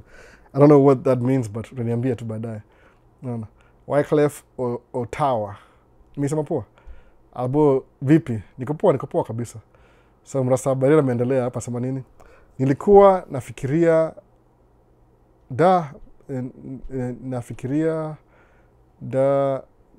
ama nini sema hivyo. Make pesa in which way huku for some time. Nilikuwa nafikiria make pesa in which way huku for some times now, and nika get idea ya kuleta Kenya coffee huku. Successfully brought the first batch na nikapata customer working on something else. That's really good. That's really good, by the way. Entrepreneurship, that's really good. No, hiyo itakupeleka places. That could be the beginning of things. Kwa sababu mind imeanza gears imeanza kushikana. Nasema wait. Asa manga hivyo. Example, niko na watch interview ya Cat Williams kwa msetonga Jimmy Kimmel. Asa Jimmy Kimmel. Ule mwingine Jimmy Fallon. Jimmy Fallon kwa New York, Jimmy Kimmel liko California. So akasema hivi, akasema ati when was the first time you did a stand-up comedy? Akasema iko couple of years ago, alienda mahali kwa comedy place, alafu alikuwa underage. Sasa anaogopa ati ongemuuliza ID yake iko wapi. Luckily sio aliingia mlango wa nyuma, akaingia ndani, akakaa na makomedian wengine, then he got on stage. Alafu when he got on stage, akaingia akaongea vitu zake, he talks his ish. Alafu akalipos juu ni alisema how much alilipwa. Alipos juu do fulani. Sijui kwa $25, some figure over there. Akasema wait a minute. So I just got paid to be myself? Ili click. Just like that. Ili click to bloop. Ika click. Guess what? Akaendelea hivyo. No. Na ikaendelea hivyo. Mpaka siku hizi ni comedian. You sell out arena. Wasi umekidua aje stand-up comedian? Ile pesa ya kuingia kwa nini kwa sababu una work na maybe kuna ule manager wako ana propose kwa city, unachukua budget. Sawa, tutakam kwa Twin Stadium, date itakuwa hii na hii, unaongea na promoter wala kwa local, how do you do concerts? Oh, fanya hivi na hivi na hivi, bring msewa sound, wamlipe, so patia na budget. Sound is this much, manager ni hivi, security ni hii, do ni hii. Sasa okay, upige hesabu, ni kama estimating hiyo project. Suppose estimation ni hivi, ina sit was 80 million, is that possible? Ama too much. Maybe 300 million. RSG kama ni 300,000, RSG study or sit how many? So kama 300,000 study. Ama ni wingi sana hiyo. Maybe 100,000. Sawa. Maybe 300,000. Alafu kila msali pesa moja. Sawa, $100. Hiyo ni ile tikiti ya kawaida. Hizo zile tikiti za kawaida, zile za general. Alafu maybe ukikam kaa show ishaanza, which never happens anyway, but ukitaka VIP maybe ni so 300,000, maybe VIP ni 50. Itakuwa low always 50. VIP ni 1,000. Alafu general population ni 300. Alafu maybe wasataka mbali na stage itakuwa maybe cheap tickets itakuwa 100. So itakuwa na variation DGG. Sawa. That's what kindege yonge na fly first class iko empty. Hakuna mtu. Kwa nini? Ile price tag is too high. So hatuwezi afford. Alafu sometimes because they want to get rid of ile chakula na nini, inabidi wakupatie upgrade wewe ndio ukae kwa first class. Juu ukikaa kwa first class wewe utakuwa marketing. Ndio advertise your story. Kuna bed, kuna chakula unapewa. Wewe utakuwa advertising. No, that's what kama YouTuber au fly wanapewa first class free. Wale wako famous juu wataivlog. Itamake ile awareness. Ushaona first class ya Air France? Noma. Exactly, ndio sasa. So, hii ganji na come kwa concert. Wanalipa expenses zao zote, whatever is left over, wanalipa taxes to the city. Alafu na keep the rest. So, the more, suppose the crowd was more than 300,000, kuna 600,000, itabidi kuwe na show ingine ya pili urudie. Itakuwa different from the first one, but you still make double the price. You lazima ulipe tax kwa hiyo city. Because you're using their facility, their city to make money. Whatever, that's how they make money as a comedian. Kauja hiyo hiyo concept, kaula wasajui. Una give show, watu wana attend, ile pesa ya entrance nini, unalipa bills zako zote, alafu whatever is left over in your profit, you take it. So ni kama somebody could make 300,000 in one night. No, imagine. That's a lot of money. I would do that for a living myself, by the way. So kama wewe uko funny, sana comedian, learn how to tell jokes. Alafu tell them in a context your story. Chukua microphone. Anza kwa YouTube for free. Let people find you. Utakuwa mnoma sana. I wish ningejua story mapema. I learned too late, by the way. So, vitu kuna vitu discover kama niko saa hii, kama ningezijua 20 years ago, ningekuwa mbali sana. So mazee mrasta barini mazee, hiyo coffee hiyo kama uko na link, do it. Fungua kampuni, angalia, naona, learn the rules of the game, play the game by the rules. Angalia huko hivyo barini, which taxes ni nini, angalia kila kitu. Kuwa legit. Mse, hata sijui. Wewe wacha mchezo bana. Entrepreneurship hata siwezi kwambia anything else. That's it. Wewe endelea na hiyo story. Wase mnasikia? Anabuy coffee, anauza. Ako Bahrain, naona. Ni mrasta wa Bahrain. Anauza coffee sababu kuna hiyo links kutoka Kenya. Naona. Things are progressive na nadai kukushow ikiiva vipoa. Hakuna noma, mazee endelea. Mi trucking ni entrepreneurship by the way. Mi sikuwagi na drive truck, mwaga na do business na truck. Utashanga sana. The things I've learned just from driving truck ni so much. Paka mwanga naona vitu zile watu waonangi. Sometimes naongea na mtu ashindwa, unasema nini wewe? Is it possible? Ambia it's very possible. Hapana, sijasikia kitu kama hiyo before. Unaona? Juu watu grade na mali wako. Hawajui kuna hiyo ability ya kuadvance. Mse wangu mazee endelea na hiyo entrepreneurship. Hata kifail hakuna noma, umeitry anyway. Hiyo ndio muhimu. Itafungua ingine tena. Itaachana na hiyo fungu ingine tena, uone need ingine. The easiest way to make money kwa hii world ni kusolve problem. Give example ya stand-up comedian. What do you feel stand-up comedian? Acha ningie more technical, the way I understand it mimi mwenyewe. Musema hivi, how do job 5 days a week? It's very stressful. Kama do job 5 days a week. Ama 6 days a week. Kama mimi, I'm very stressful, by the way, the whole week. Hata siwezi ongea na wewe poa. Ukinipigia simu kama niko job, tutaongea poa. But asubuhi na jioni, hard sana niongea na wewe, juu niko very stressed up. Alafu pia nisipolala inakuwa worse by Wednesday. Monday, Tuesday na build up. Niko mbaya on Wednesday, Thursday, worse. Friday sema tu at least there's one more day before tuingie kurest. Saturday nimelala the whole day. Naona kitu kama hiyo. So, it's very stressful. Ukipata mahali unaweza na mahali msa kuchekeshe. Ucheke kabisa ucheke. Kwa sababu kuna hormone fulani hiyo inakuwa released. Ukicheka. Hiyo hormone nimesahau jina. Imepotea sahi. So ukirelease hiyo hormone hivi ni kama the happy hormone. Unasikia ukicheka inafungua hiyo kitu. Ni nini? Nimesahau jina. Something dopamine. And no, sikumbuki jina, nipatie kidogo. Si morphine. So kama ni stand-up comedian, when upelekewa say weekend unawachekesha every weekend, you're solving a need. That's how you make money. So mrasta Bahrain, kama umeona need ya coffee na umeventure hiyo story, ingia kabisa, mguu mbili. Hata kidunda you tried. Utaona kama hili work, itafungua akili. Something else can work too. Unaona hivyo sasa? That's what happens. Mimi niko naambiwa saving in the tracking. Unaangalia do unasema hii kitu ni possible. Kuna siku ilikuwa ati ni hard kununua simu poa. Nikaangalia simu ya last year, suppose ni iPhone. iPhone mpya ni 16 sahi. Sawa, mimi yangu niko na 15. So ni 1 year old. I don't care. Ni 15 bado. 15 na 16, 16 iko na extra button hapa hivi ya kupiga picha. Same thing, naona. Alafu so kuna time kasema hivi, if I want to buy a phone, niko nanunua iPhone 14. Kwa nini? Because ni cheaper, naweza afford. Si 16, naangalia 2 steps down. After kununua truck, I was buying the latest. Alafu nailipia cash. Sema, why am I paying cash? Niko na credit card. Niko na cashback. So siku hizi munu una credit card, alafu they pay me for spending money. Which is not a big deal. Kama you're losing money in a way. But hiyo pesa mu pata kwa cashback, ndio mu itumia kwa investment. Indexes, stocks. Kitu hiyo. That's not my money. Somebody gave it to me for free. No, ni passively. So hiyo ndio idea hiyo. Una build upon whatever you know. Sasa, hii ni poa sana baadaye muendelea hivyo. So, brag G, excavator, skid steer, road widener, dozer, rock truck, grader, kuna float tracker, roller, telehandler, etc. Hizo ndio, give a list. I think nimesahau hiyo conversation. Brag G, patiana nini description. Juju, it takes me some time before nifikie swali sometimes. So lazima nirudi nyuma alafu ndasahau mali niko. But tunaget your point. Anaongea juu ile ma equipment ziko kwa construction. Just in case mtu aliuza swali ameenda, ataona iko ile playback, ile recording. Utaona hiyo exactly vile nasema hivyo. So it makes sense. So Virox afasema nini? That's true. What's true, Virox? Akanipigia simu sahi by the way. Kambia I'm on the live. Alisahau. He was so excited. Nisema Virox iko above average last week. Virox ni best yangu, Virox X81.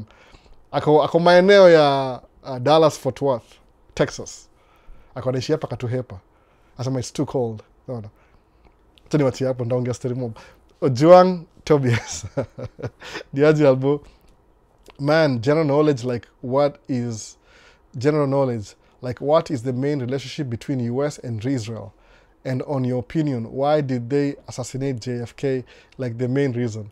Ojuang Tobias, the last time nilifuata hii rabbit hole, I was shut down on TikTok. Niliongea vitu sifai kuongea kwa ile context ya community guidelines. So ukiniambia hizi swali mbili, ukiongejiwa Israel na kwa YouTube utakuwa shut down kwa sababu watu wengi wana support YouTube wako part of your story. So siwezi comment, no comments. I plead the fifth. No. The fifth amendment ni ile the right to remain silent. Kitika you're close to. Siwezi kwa constitution vizuri kabisa ya America, but kwa hii swali, because I've been shut down kwa TikTok before, I plead the fifth. No comments. No. Political commentary, nda try to avoid. I'm shut down from TikTok. Mpaka sijui saa ngapi. Maybe another 45 minutes. They will allow me to come back. So that's what I'm doing. I'm sorry, Ojuang. Political yoga very sensitive. You'll hurt some feelings. Alafu itakuwa shida kidogo.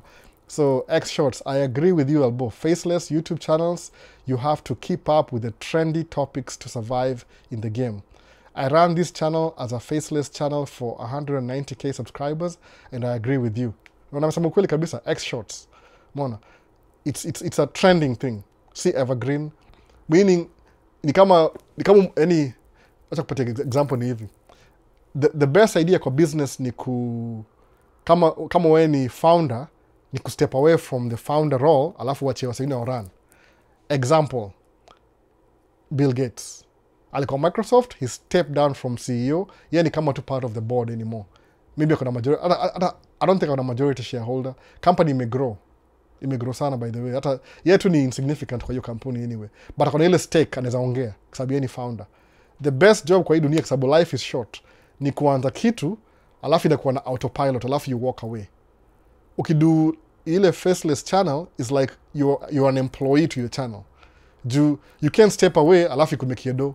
You have to be actively participating in the shots. Do it make sense? Unless you grow large enough alafu hire somebody to do it for you, ubaya the next person may not have the same vision as you. Either anaweza supersede, succeed, ama iangushe. Kama channel moja ya best yangu, alikuwa anafanya wasoka anamfanyia hizo vitu anawalipa. It became so successful, awasoka anafanya job akari realize, wait a minute, why are we working for this guy? Alafu anatufanyia, and he's paying us, ni kama middleman. He's not doing anything. Walimwabano kwa channel yao kando. So it never works. Mwana. So you have to be trending every week. Ili kama full-time job, which is not either passive income ni active income. Me samanga, I'm not even looking for income hapa Maisha States. Mudu ile passion ni kama something I love doing, ku record video.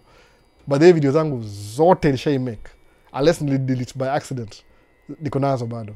Move by storage, extra storage kuzikeep tu. Zikipotea bahati mbaya, but I still have them anyway. Mwona hivyo. So extras. But when you land a good idea, they really pay well. That's good. Nasema hivyo. I would urge anyone willing to start, just start. Sikia vile amesema. Hata kama uta make mistakes. If you're not failing, you're not even trying. So try alafu fail. At least you'll try. You'll walk away with something. Itakuwa significant. Kama tumeaje, kama Myron Golden nikatumia vitu za propaganda na Guru Visuals in the last week at Myron Golden. Amekuwa accused na vitu mingi by the way. This is what happens. The more successful you are, along the way utapick my haters. Sawa. Kuna msee fulani alibuy ile course ya Myron Golden. Akamlipa do 100,000 plus. Alafu things didn't go their way. So na blame Myron Golden for their mistakes. Na ukiangalia ukimuinvestigate kabisa, maybe yufanyanga social media, maybe, so atamwaribia jina because it never worked for him. Not knowing that ile part ya kuwork ni wewe mwenyewe, si kile unalipia. Kile unalipia ni ile platform ya kuanza. Mimi sijailipia Myron Golden, nilibuy book yake instead. Nasemanga, if you buy my book and read it, everything I talk about in the seminar, ni ile seminar na is shorten. But all my ideas are in book already. Alafu if any new ideas before ni write book ingine ya pili, if you watch my channel utasikia my new ideas na kama mind yangu as we go. So mimi sikuwa na fault because I didn't spend my hard-earned money buying his course. I bought his book, which was very expensive. Nitakununua kama box mzima nipatie wase. But nikapata hawauzangi box mzima. Hata sasa hivi very careful. Kuna books imeendorse, but nasema I want to know more about those people. Nikinunulia wase book niwatumie ina make sense. Unaona? tumia msee book hata waisoma. Kwa nini? They are not the ones who bought it, somebody gave it to him. Mujua hivyo by the way. Mi book mu buy ni ile mu soma, sababu mimi ndo nilibuy. Nikipatia mtu itabaki bado brand new, alafu ataitupa. So ni hivyo, but sikia sema hivyo, just start. Usiongee vitu, just start. Umesikia Vini? Naona start before you're ready. Hivyo Vini, just start. Vini ashaanza already. Naona ashaanza. So tuendelee hapa hivi kwa trending 254 Mrasta Bahrain. Ambia watu design ya kufika Bahrain, tuchanuane.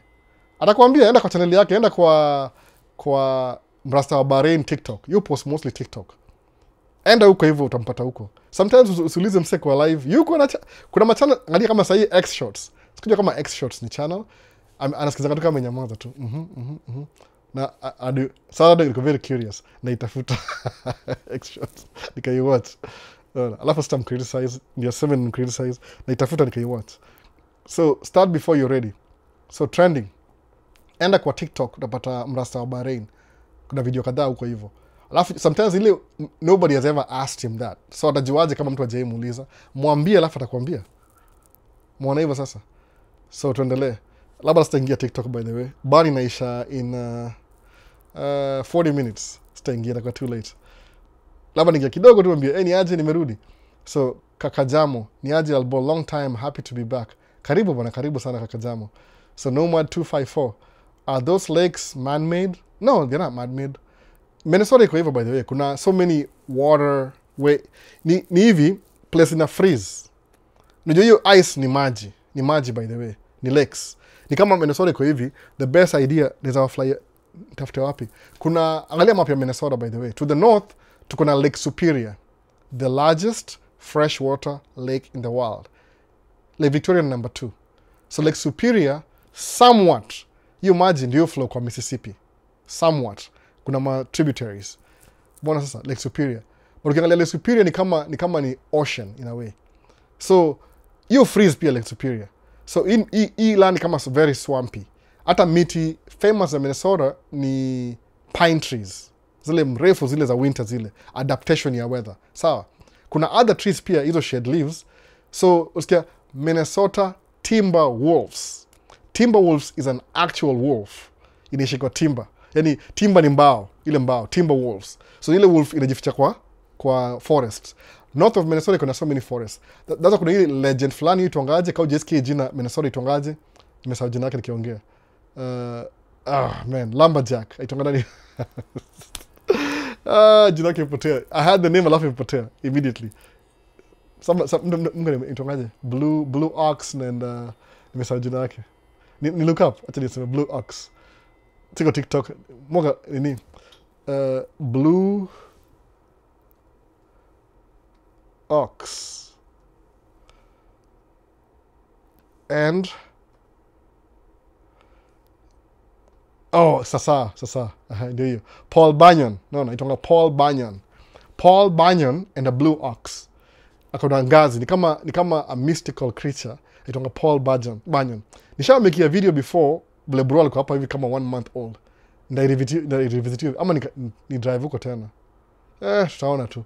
Nikuenda kuona my brother-in-law. So yeah, ali move from that place. Anaishi Brainerd, kuna Lake Brainerd. Kuna ma lakes everywhere Minnesota. So iko swampy. So hizi wasamanga the land of 10,000 lakes. So there are so many lakes. Kwa nini nasema into lakes ni fresh water lakes. Ziko na tilapia by the way. Kama wewe ni mjasa mazee, kuna besi yangu moja mjasa anaishi Michigan. Hiyo joke yako mpaka leo. Inside joke. Ati walikam sijui kumeet na wase fulani Chicago. Akona magari za Kenya zimekam. Kuangalia lights kuna Minnesota 10,000 lakes. Akasema, "Wow! Kuna how many lakes in Minnesota? 10,000. I'll scale move Minnesota the next month." That's not the reason why, but sumu ndio hivyo. Ajaitoka Minnesota mpaka leo. Juu kuna tilapia kwa hiyo lakes, fresh water lakes. Lakini one of the biggest fish hapa Minnesota kwa lakes ni walleye. Kama walleye. Macho, walleye. So ni kama tilapia, but si tilapia. Sijui kashikula walleye, nishikula walleye. Sawa. Nataka kuambia story it makes sense by the way. Kabisa. So hizi lakes exist. They just exist. Si man-made, they exist. Zile ziko man-made zinakuwa pond. Kama ile where we were working ilikuwa pond. Hiyo ni ile wanaichimba ndio mvua ikinyesha ile highway kidrain maji isiende kwa nyumba ya mtu i-contain. Hiyo zote ni pond. Pond ni man-made. But lakes ni fresh water lakes. Ziko everywhere. The land of 10,000 lakes. Kumbuka one thing pia, Mississippi inaanzia hapa. Umeona? Mississippi nini? It's a fresh water river. Sawa, ina flow kwenda south. So supply yake, I don't know how the whole thing works, but maji toka north, ikiteremka hivi south. So kuna lakes mingi sana hapa. Hata Michigan kuna lakes mingi pia. Lake Michigan. Hiyo Superior kuna Lake Michigan, zimeshikana zote hivyo. Umeona? So watu wakicolonize hii place wali come from Europe, wakapitia Canada, uko French something Canada, wakaflow Erie, wakam Lake Michigan, ile kama Lake Chicago, wakaingia Lake Superior, kuna hiyo waterways. Kama Ohio, ukiingia from I think ni Washington DC, ile Hudson River, ile mali ndege ilianguka, uingie PA, uingie Lake Erie, imeshikana sijui like kuna canal zina boats hizo from New York mpaka hapa zina travel inland. Angalia map vizuri ile kuna mariver utaona. Yani America yoga ina survive juu kuna river mingi sana, kuna ile waterways. So business kama sahii people are buying timber from Minnesota, alafu wanaishi mpaka Mississippi na everywhere along the way. Kwa nini? Boats, kuna waterway. Hata sahii bado uzitumia. Au tumia things called barge. Barge ni kama si barge Khalifa. Barge ni ile kama boat aina engine. Wanazishikashika pamoja hivi alafu inasukumwa na towboat. Ndawashovlia na kaa siku moja. Nishawashow kweli sijui. I'll get to that, believe me. Ndio kama Maisha states. Mu feel poa kama when the things I know, alafu na tunadiscover na nyinyi. Ndakashow hiyo barge inakaaje now that you've asked. Lakes man-made zime exist for a long time. Sikia ma Vikings. Sasa so Ray, what's up albo? Ray in the building. Na Ray ameingia hapa in the building. Labda aliingia kitambo. Sijui time ilikuwa nini? Saa ngapi sasa hii? Aliingia kama 30 minutes ago. Mbona anachelewa? Usually ningekuwa live ingekuwa on time. I like your content. Thumbs up. You have such inspiration. Siku nitafika US. I'm planning to be a tracker as well. Steve, kuwa business person. Tumia tracking kama tracking ni vehicle ya kumaster your business skill. Kwa sababu ukikuwa businessman, ufungue kampuni for example, lazima uko na ile what's the primary source of funding your company. Yangu ni tracking. But then ikianza hiyo story ya tracking, I just wanted to make money. Motivation. Unajua kama kuna hii book ilitongaje? Hii The Psychology of Money. Huu mwenyewe itonga nani jina? Author nimesahau jina yake. Si msifema sana. Yuko alive by the way. Mfikiri wao sasa hii book ndio kitambo. Yuko alive. Wasengi wamerekebisha mabuku kwa alive mpaka sasa hii. Psychology of Money alisema one thing very important about story ya vimesema hivyo ya business. You have to figure out how do you fund your business. How do you fund your business? Hiyo ndio muhimu. But ukianza, mimi nikianza, nasema ngaje? Most people want to be millionaires for the wrong reasons. The Psychology of Money ndio hiyo book. Most people want to be millionaires for the wrong reasons. Kwa nini? Nasema ngaje? If I had $1 million, what would I buy? Whew. Lamborghini, Ferrari. So you're thinking of $1 million in terms of how will I spend it. Meaning, you have to investment. Nile, you want to get it, itakuwa easy come. Suppose somebody gives you 7 million right now. Uta spend 1 million every year. By 7 years, utakuwa broke tena. Kwa nini? Because of you're thinking of how you're going to spend it. The best millionaire ni ule, you have $1 million and you're not spending it. That's what I would do, by the way, at this point. Maybe sijafika kwa kabisa. Maybe kuna small thing. It's just tiny little details. I have to. Very tiny detail ya $1 million. But basically ni hivi, iko na $1 million sahi, nda buy stocks. Si stocks kabisa. Index. Stocks. Index. Specifically index. Kwa sababu unapoa pesa, you make money every year.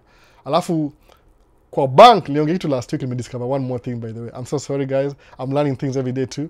Unaweza kwa account fulani unaweka pesa kama $1 million, una gain 6%. Kama savings una gain 4%. Si 4% by the way, ni 5.3. Ni vile bank ina make 5.3, ina keep 1.5, ina kupatia 4. I just learned that like 2 weeks ago. So, after account ile, you can invest the $1 million. Alafu then, you leave off from that $1 million. Usispend everything. Kwa nini? Itumie kama investment. Ama, kama uwezi keep cash, you're too weird na cash, nunua real estate, kama rental properties. then rental property will generate income, cash flow every month. Then the cash flow from the rental property is what you'll spend to buy your Ferrari. Mwona sasa, kwa nini? Kwa sababu as long as hii nyumba ina exist, you'll have cash flow. You can afford your Lamborghini. Hata kama payment in 10,000 per month. If that's your thing. Mrs. G, I don't think I can spend 10,000. Lamborghini naboeka nayo the first. Nishaenda hizi makasho. Kuna mse fulani muhindi, ni muhindi kabisa, muhindi, Indian. Alikuwa na Lamborghini, nasema kama 4 hivi. So, kudiscover hiyo story ya Supercar Saturday ilikuwa last year, 2023. Akona kamna pink Lamborghini. Pink Lamborghini, angalia utaiona hiyo pink Lamborghini ni kwa yake. Akamna orange Lamborghini. Akamna orange Lamborghini ile truck. Akamna orange sijui Porsche. Akamna, so after some time I realize asha go through gari zake zote. So this year nikamuona tena, I know the guy, nikamuona. Sasa yeye akona orange iga itongaje ya McLaren. Sawa. Nikamuuliza, hey, what happened to your Lamborghini? Oh, I sold them. He's like, why? I just got tired of him. Just imagine, even to, so ilikuwa alikamna ya kwanza ikaimpress wase. Hata mimi nimake video. Angalia video zangu by the way shorts. Ile Lamborghini ile. Nikamake video na hiyo Lamborghini. Akakamna ingine.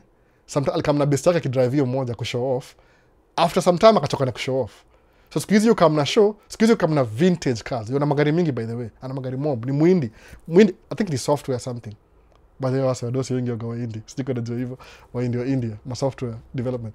Software engineering kama blanket in America. Mostly ni wa India umelead. The lowest job yulipa $250,000 a year. Niambie. Musema, why did I give up in programming nikikuwa Kenya? I should have pursued that. Anyway, life iliendelea. Who cares? So, that's what it is.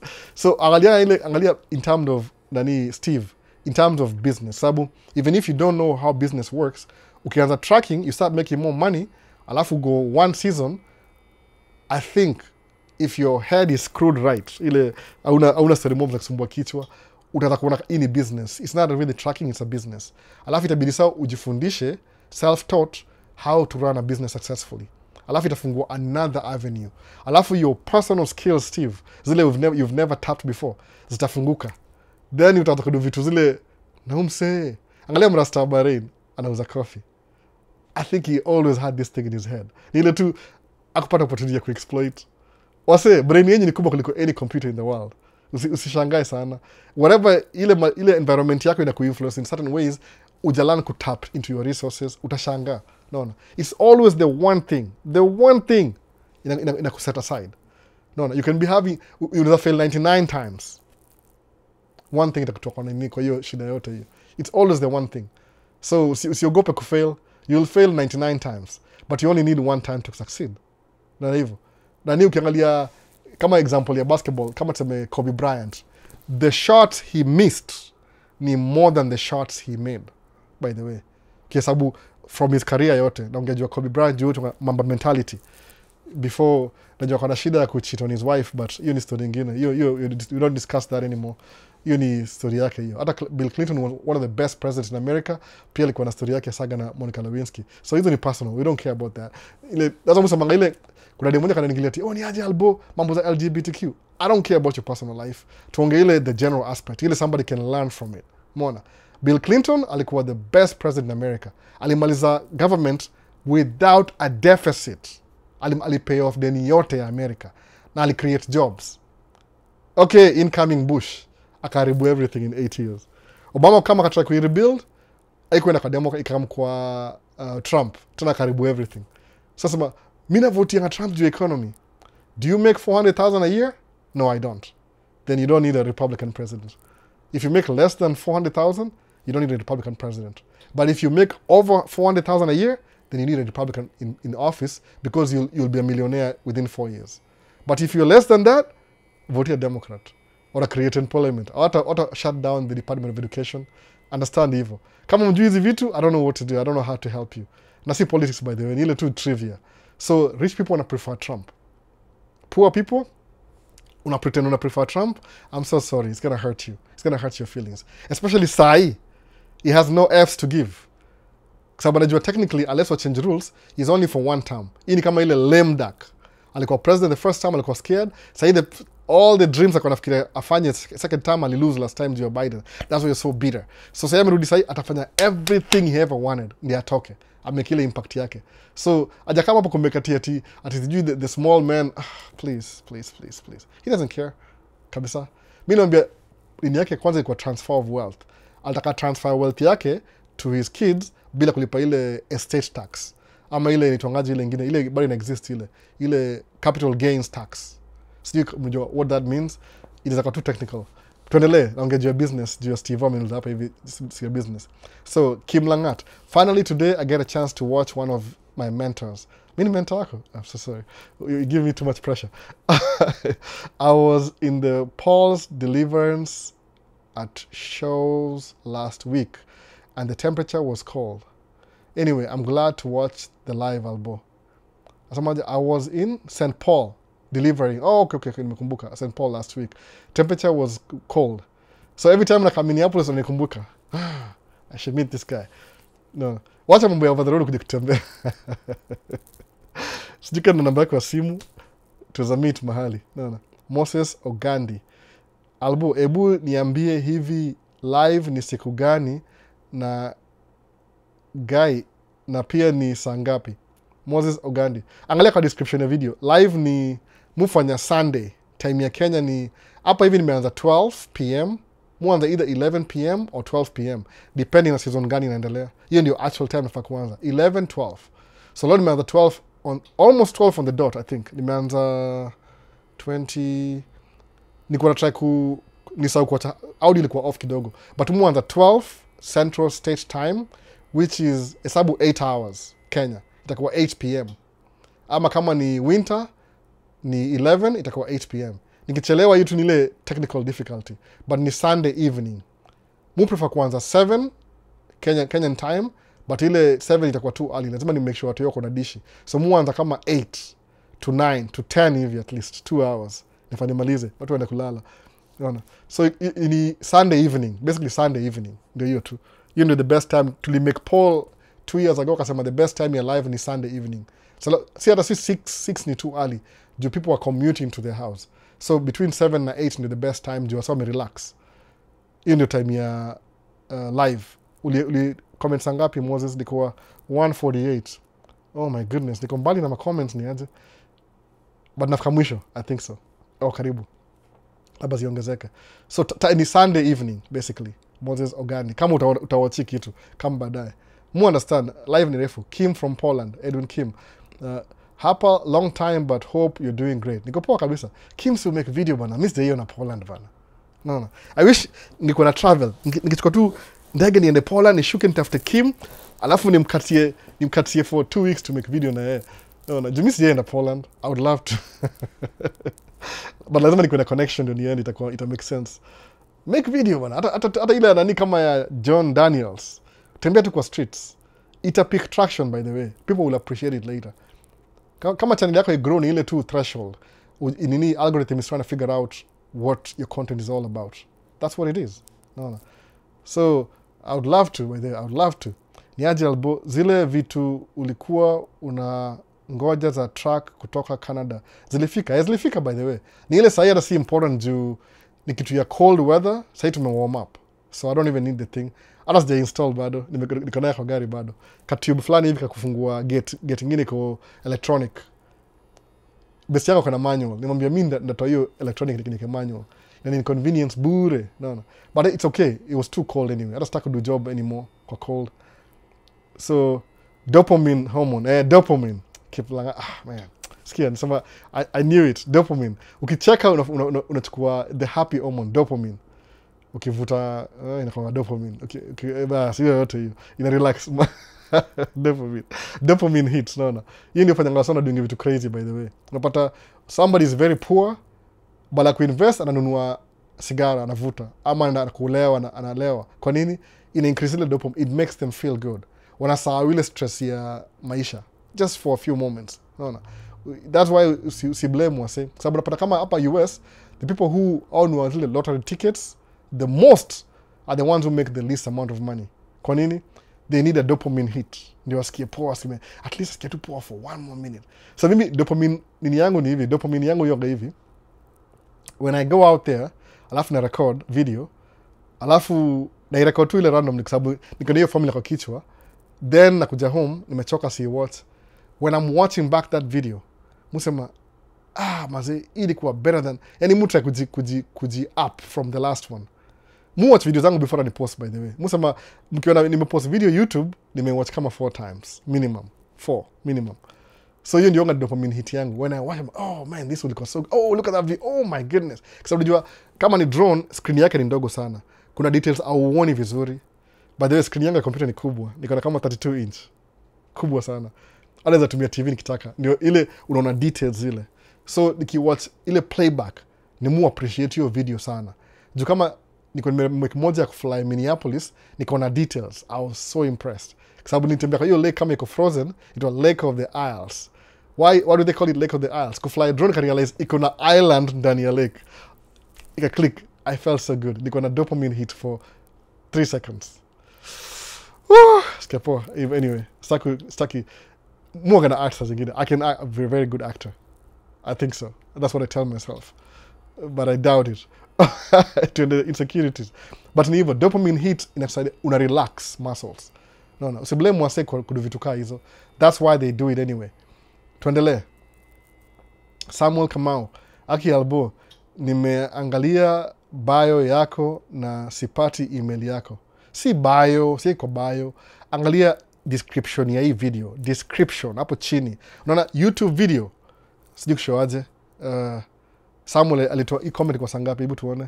Ilikuwa about maybe 30 minutes ago. Na leo naangalia time. TikTok inipatia pressure, by the way. Sijui kupatiaje example. Aya, ndio hii YouTube naangalia live sahi as we speak. Ndio hii live hapa as we speak. Live ndio hii. Sawa, ndio hii live. So kwa hii live angalia hapa hivi imesemaje? Imesema kwa YouTube description section. Ile imeandikwa more. Ukifungua more ndio hiyo hapo hivyo more. Hizi mawordings hapo hivyo. Ukifuata hizi mawordings chini kidogo utaona contact information yangu hapo hivyo. Imeandikwa nini? Man Cave Talk is a live Q&A session every Sunday from 11 a.m/12 p.m. Central State Time. Hosted by Albert Maisha State's YouTube channel, which primarily caters to English, Swahili, and Shang-speaking audiences during the 3-hour session. More.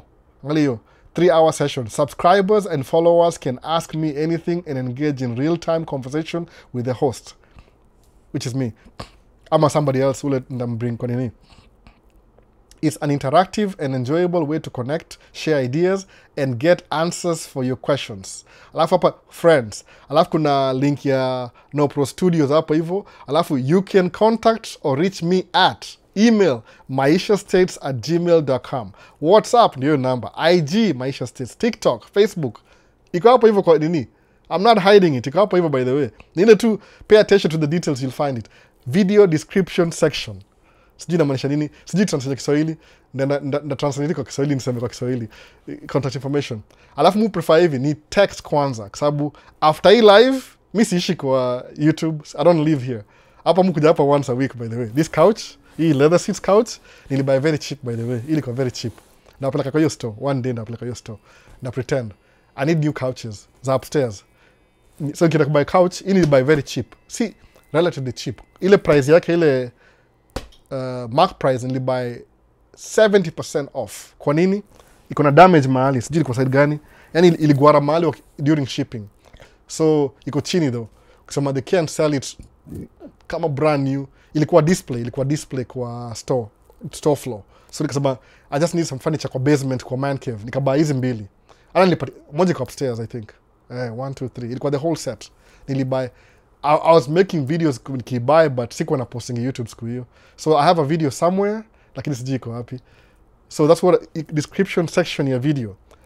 Ni WhatsApp kwanza ujiintroduce. Seme jina yangu ni Samuel Kamau, niko na watch live na kuomba contact. My question is blah blah blah. Alafu tunaanza na conversation. So when I see your name, that save your number yako kwa simu. That's it. Tunaanza ku communicate. So every time tuna communicate niko na namba. Ukinipigia simu najua nilimiss call kwa Samuel Kamau. Naona hivyo. That's why Mungu na save jina za watu. Kau jeni ambia jina yako sina sasa siwezi jua. Sema tu, I have 5 missed calls from yesterday. Sijui ni nani exactly. Naangalia maybe ni scam. Juju hapa states kukuwa scammed ni legal, by the way. People can call you to solicit.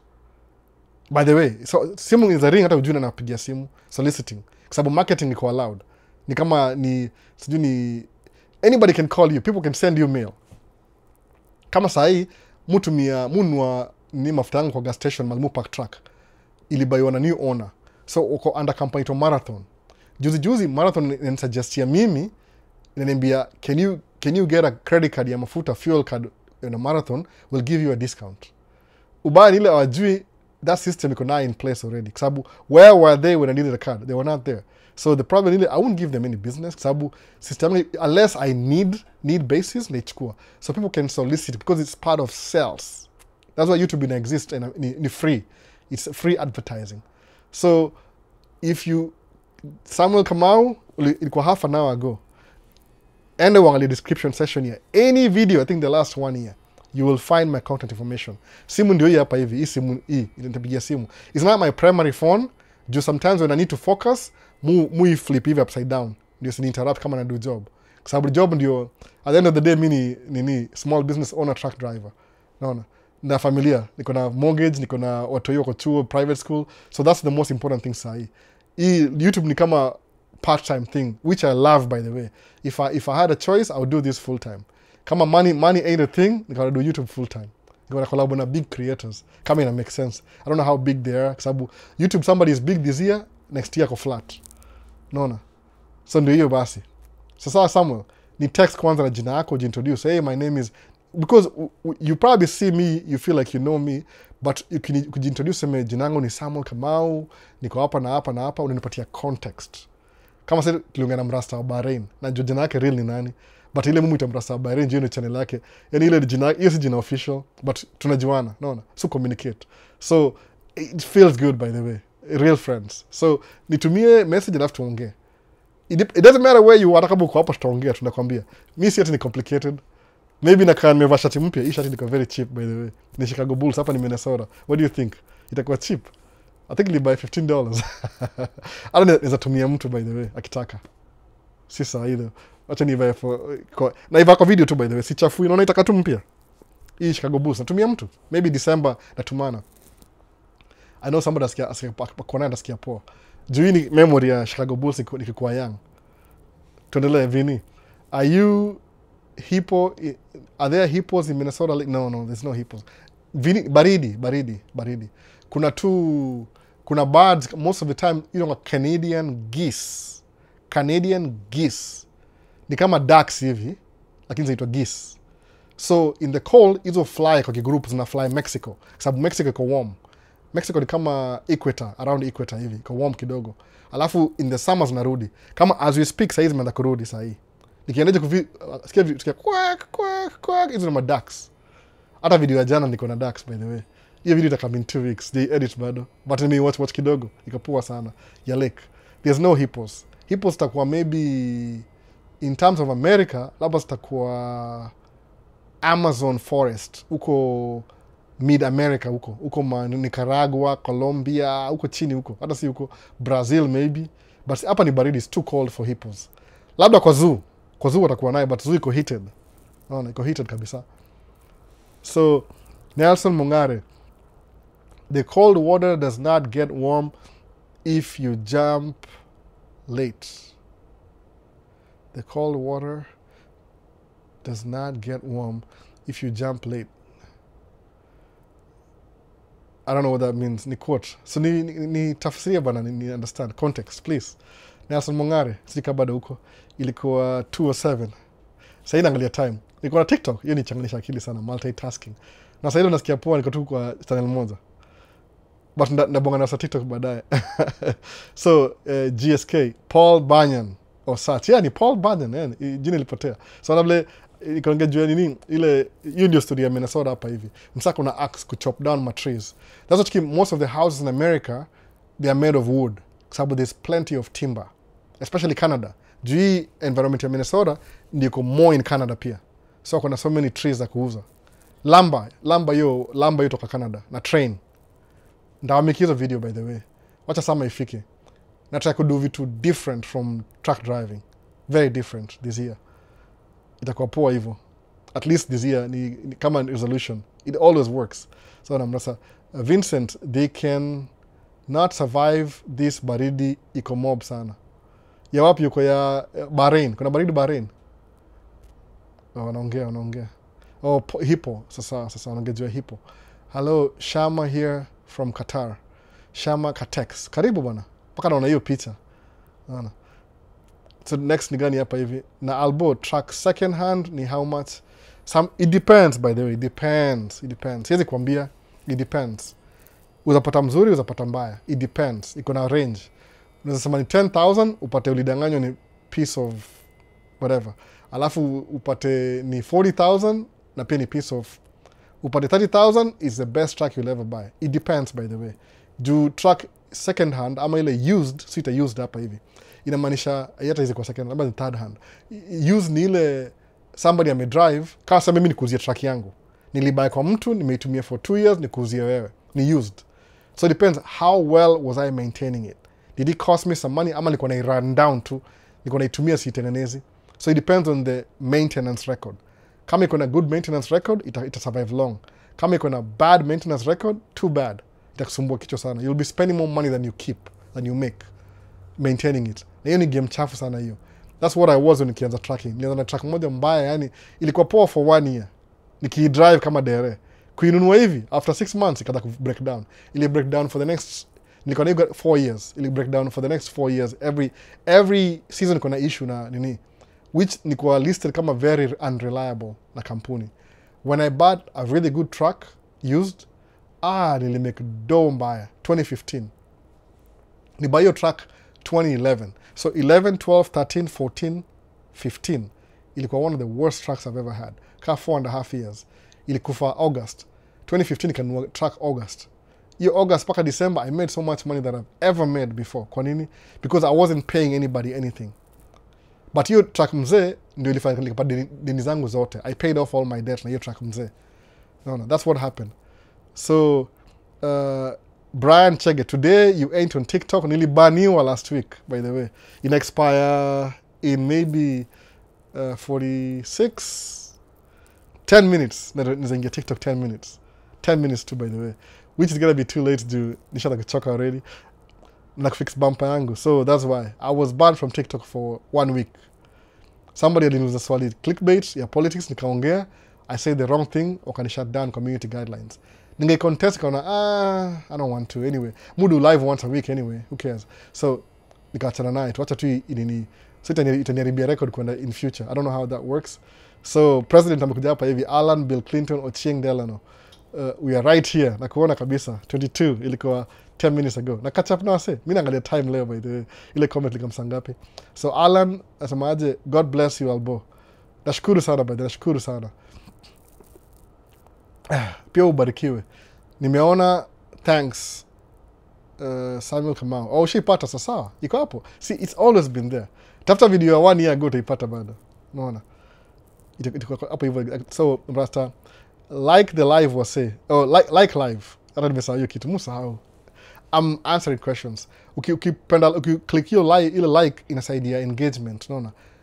Ina reach more people. Kwa sababu kama algorithm inaona, people are really interested in this topic. Alafu inatry kushare na watu wengi wala otherwise hawangeiona. Muone hivyo. So like live by the way. Hiyo ndio ya mwisho. Sawa, tumaliza leo kila kitu. Ili kwa saa ngapi? 2:36, 37, a minute ago. Catch up leo. Naona vile ni easy kudo one thing. Kuliko multitask. So tungoje TikTok ama tuendelee. Swali lingine ni gani ama tumalize live? Na kufix bumper by the way. Star record. Nikirekodi itakuwa weird.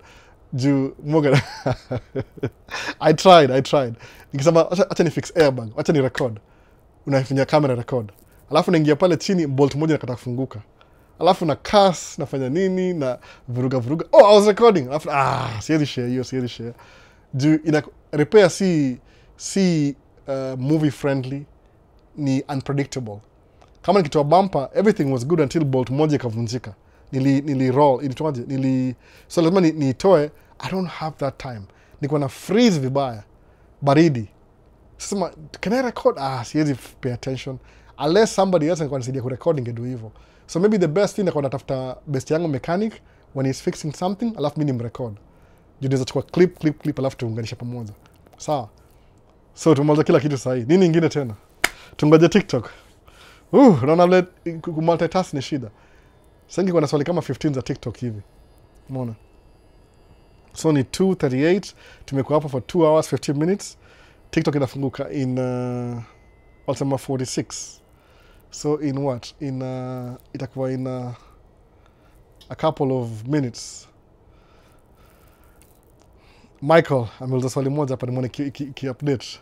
Vipi Albo, coming in late today. I was held up a little. I will review the video from the start. So sawa, itadu hivyo kwa sababu nini mu record ile live ile nitwaje.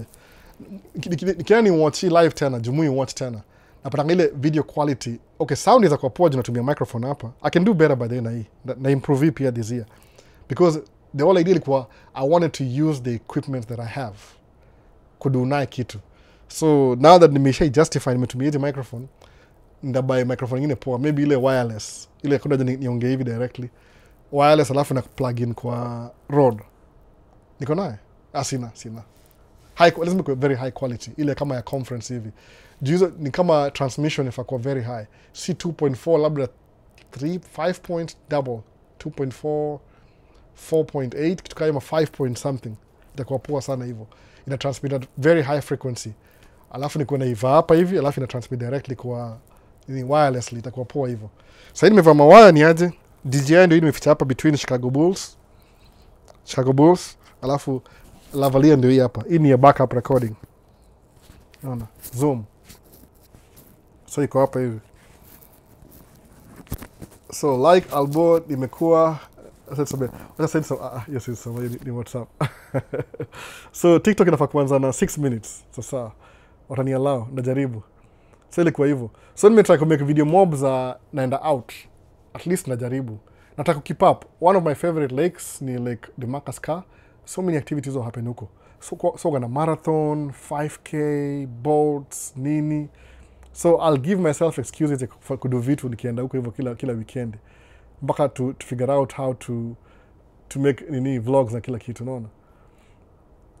So review the video from the start. Ulikuwa msika kama nini? Tumemaliza. Favorite Paul asema nini? Hello Albo, tapping in. Sawa, nini ingine nimemaliza? Sijaboka kitu yote kingine, gani ingine?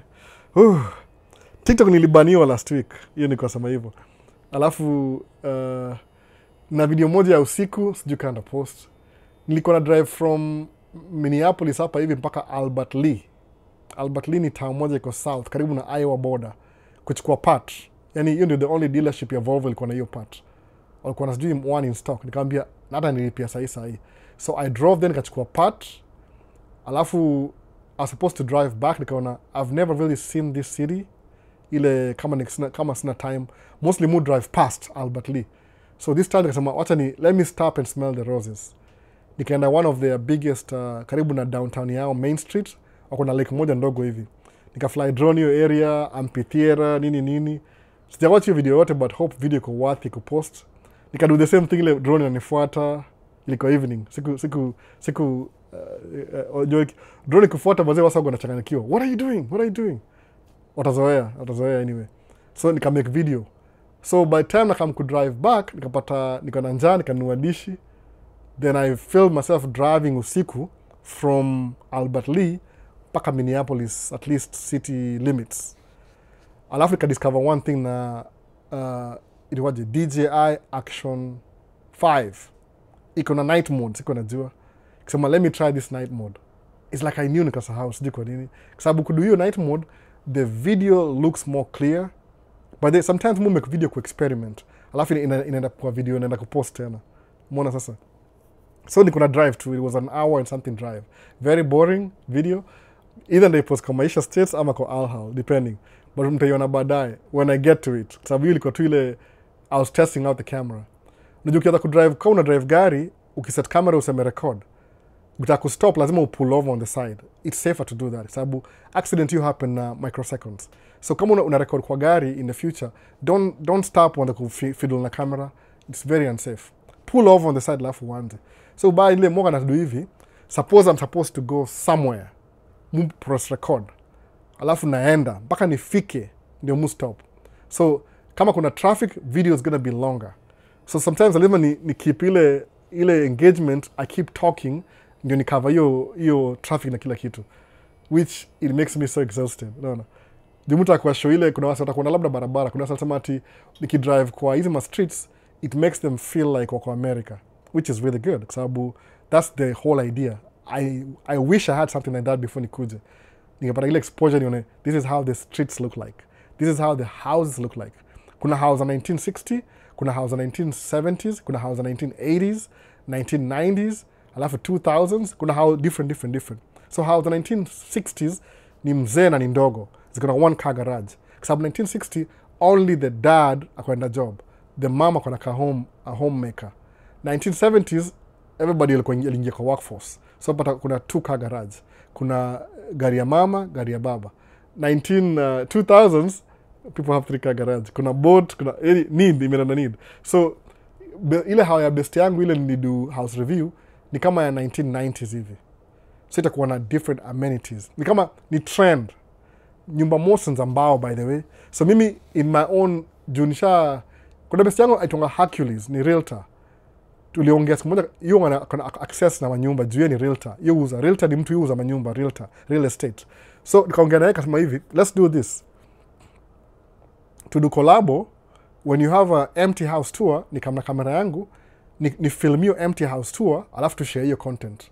Ile wewe explain the first one, alafu the second one mimi do ile yangu ya wasa wa Maisha States. Tuka agree. Ajai nipigia simu. So what am I supposed to do? What do I do? Nimforce, juu ajai nipigia simu. Otherwise niko very good kwa sababu yeye ni realtor, akona access na hizo key all the houses. So mwambie ni aje, Hercules tuende kwa house ya 1960s. Ile maybe iko remodeled. Still itakuwa na small rooms. Ile osema open concept is a new concept. Ni kama 20 years now. 20 years open concept. Ile pata ile kitchen iko hapa, dining katikati, living room. Ni open to yani the whole floor. Open. Meaning how itakuwa wide sana juu walls na support roof. Mbona sasa? But hiyo ndio mupe na open concept. Tushaishi kwa hiyo moja niko na rent though, iko how yetu kwa na rent. So open concept is desirable kwa kudo video. I can sit in the living room, alafu background yangu itakuwa kitchen. I love that. But the thing is that this is what I want so bad, but the way life is, unless I force my way nipate house kama hiyo, by the time I get that house, maybe I won't even be recording anymore, unfortunately. So hiyo ndio open concept. Alafu napata open concept kama ni single family home, kwa msa kwa middle class, itakuwa 5 bedrooms, kama hiyo nyumba hiyo ilikuwa unaona last time. So kuna hiyo differences. Kama you have 2 kids, you don't need a 5 bedroom. Unless ni overkill, you need a 3 bedroom maybe. Sababu 1 bedroom itakuwa ya girls, ama 3 bedrooms na 1 extra guest room. Ile ya my in-laws wakikuja, mother-in-law, father-in-law, grandma, hivyo extra room. Kama mimi hapa kwa hii hao extra room yetu iko hapa. Hapa hivi, hii direction. Kuna extra room hapa. It's not really a bedroom ya long term, kama one night tu. Juu haina dirisha. So kila hapa lazima ufungue mlango ndio ile kwa breathe ile fresh air. Hakuna window, hakuna ventilation, kuna heat na cool, that's it. No. Haina ventilation. So hiyo ndio concept ingine. Lakini napigia simu Hercules. I don't know if he got busy ama kuna job ingine. I don't know. Tuliongea tuka exchange. Mimi I have your number. You don't need to. I have your number. Okay. Maybe nafaa nimpigie simu tena. Juu tukipata very good house tour. Juu sometimes kila kwa hizi how expensive, ni ulize can I record? Wanasema no, you can't record. No. Where is he gonna go? I'll be YouTube. No, you can't record. Sababu kama yeye nilipatia access. So I don't know. We'll see. But ikienda na wife, aseme can I record? Oh, sure. You guys know why. Mambo ya wacha niseme jina the most HOA. No. Home Owner Association. So Bantex, album mambo vipi? Ndio kufika. Unachelewa, tumekuwa hapa hivi kaa 2.5 hours almost. Unaona? So Michael Ochieng, nitairudisha kwa start, sita refresh the page, kungoja the edits live itakuwa mbali. Sasa so excited to see your recent video. Which one ilikuwa nini? Oh, ile lake ama lake. Hata mimi nilipenda hiyo video sana by the way. Ni tu yani kuna mali libidi nifanye voice over sababu ilikuwa nikiattach hizo. I was doing it for fun. Siku intend kuipost. Like I gotta post it now. Sika vile ni clean up zile hizo part nilikuwa sifai kuweka koma kwa Anyway, mta understand too. Nifanya voice over by the way. Kama conversation ya ule DM ilikata juu liko conversation. Angesikia poa akiniuliza swali na nikimrecord. I didn't even tell I was recording. Move our microphone hapa by the way. Microphone ya nini ya drone. Nikifly drone the same. Unaona hii? Tena sure. Move hii microphone. Ni condenser, very powerful. Ni zoom. Naweza nyosha kweli? Iko hapa hivi. Ndio hii. In the mover. Nikifly drone. So any audio drone ndio hii hapa. Don't have to plug in itumie DJI. So kitumia zoom ina record ile atmosphere na kila kitu. Juu ni condenser microphone. Ina pick everything. So kibonga na hiyo dem anakuuliza maswali mingi, singe record your conversation juu ni personal conversation, and she didn't know that I was recording. So mu bear with her. Hata ule kuna msafiri pia alinistop shop. I had to cut off. Hiyo video nimeichop kiasi by the way. Kama ukinotice tunaona hivyo nimeichop kiasi. Mali nimechop kiasi, mali niko naongea kitu different, nimeiwekea voice over. That's why it took so long to edit. That's why. But ile iko clean, ile ya kuna shida. Mtu akanikienda mahali kurecord, nobody interferes with me. Inasaidia flow ya video. When somebody shows up atakuuliza maswali, man, you have no idea. Umeniongeza editing time. That's what it is sasa, just in case. So 50 tuende TikTok sasa, kama niza kubali siji, I don't know. Let's try. Walisema wali lift ban. Kama itakubali. Ikataa bahati mbaya. Cancel. Nini bana? Sawa. Imekubali? Oh sawa, TikTok imekubali basi. So wasa TikTok naenda tu live kidogo. 2, 3, 4, 5 hapa hivyo. Tumeanza TikTok basi. Wala sasa kama miss live. So Moses, video za gari ni content poa. Jaribu utoke nje, utembee, utuonyeshe mtaa kama huku US. Moses Ogandi. 2 different people. Mi ni different na yeye kabisa. Yeye alikuwa hakuna haja kusema vitu kwa do. Ni different kidogo, naona. Ile mudu vile naweza do.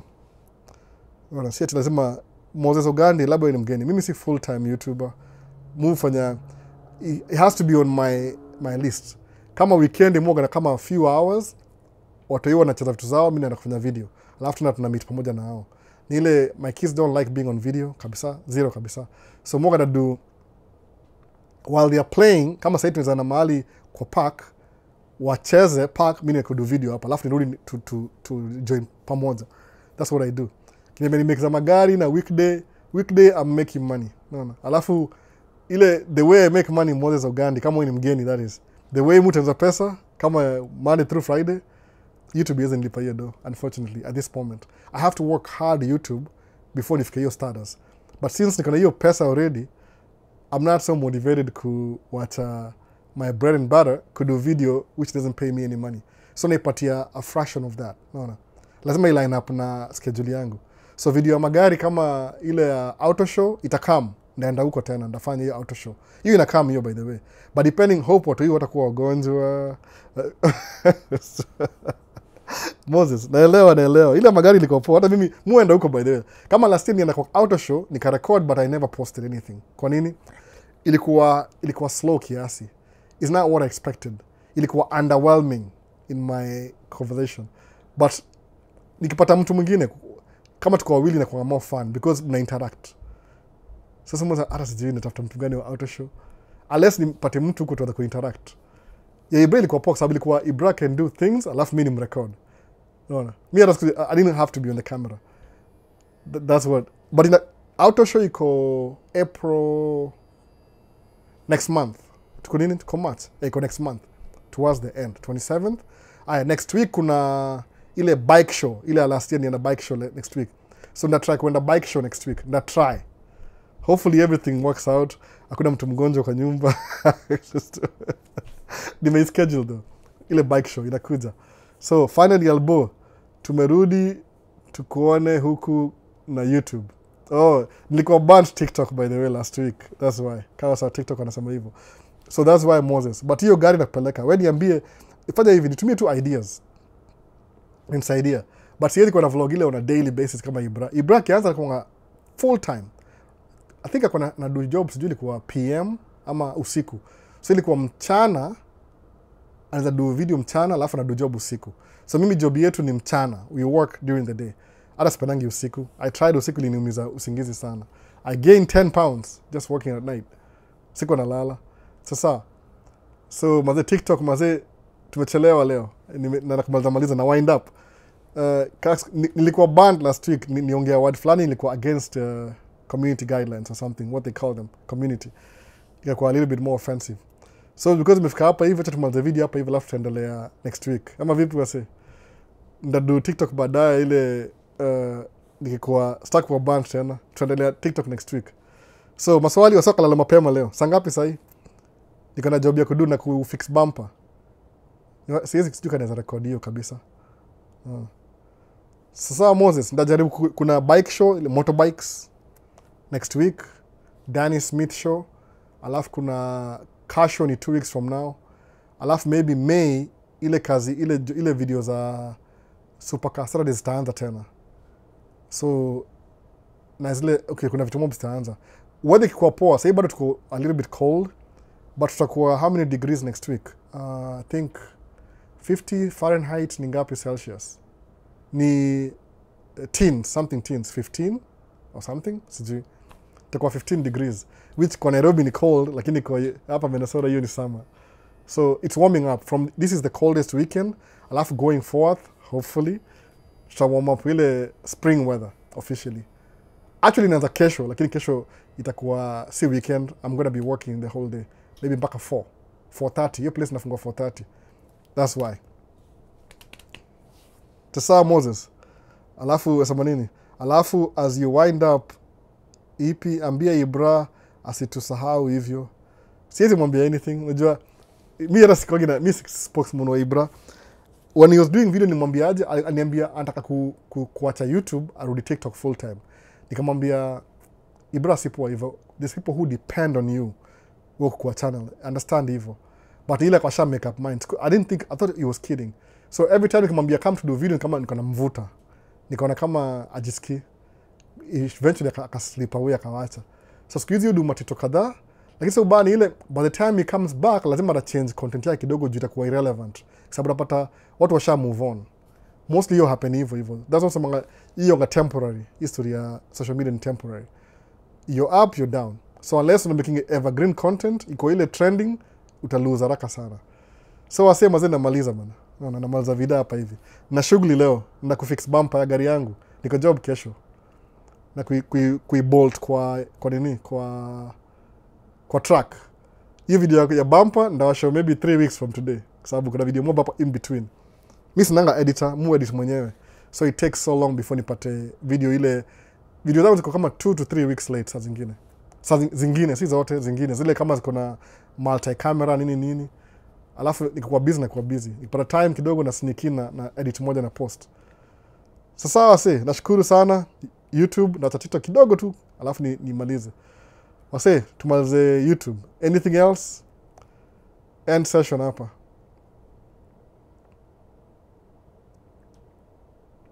TikTok sasa.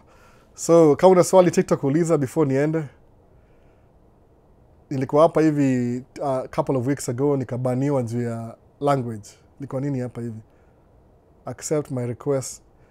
Nikuchapie nini request gani? Naenda by the way nikamaliza kabisa. Imekuwa unlocked tu saa hii maybe a few minutes ago. TikTok. Maybe 10 minutes ago. So tumisi live yote. So I'll make it up to you. Kuna post videos zingine muone zile video za kawaida. Sasa tuona baadaye pia hapa TikTok basi. Acha nimalize live. Niko tu fupi hapa hivi kidogo. How do you end live? And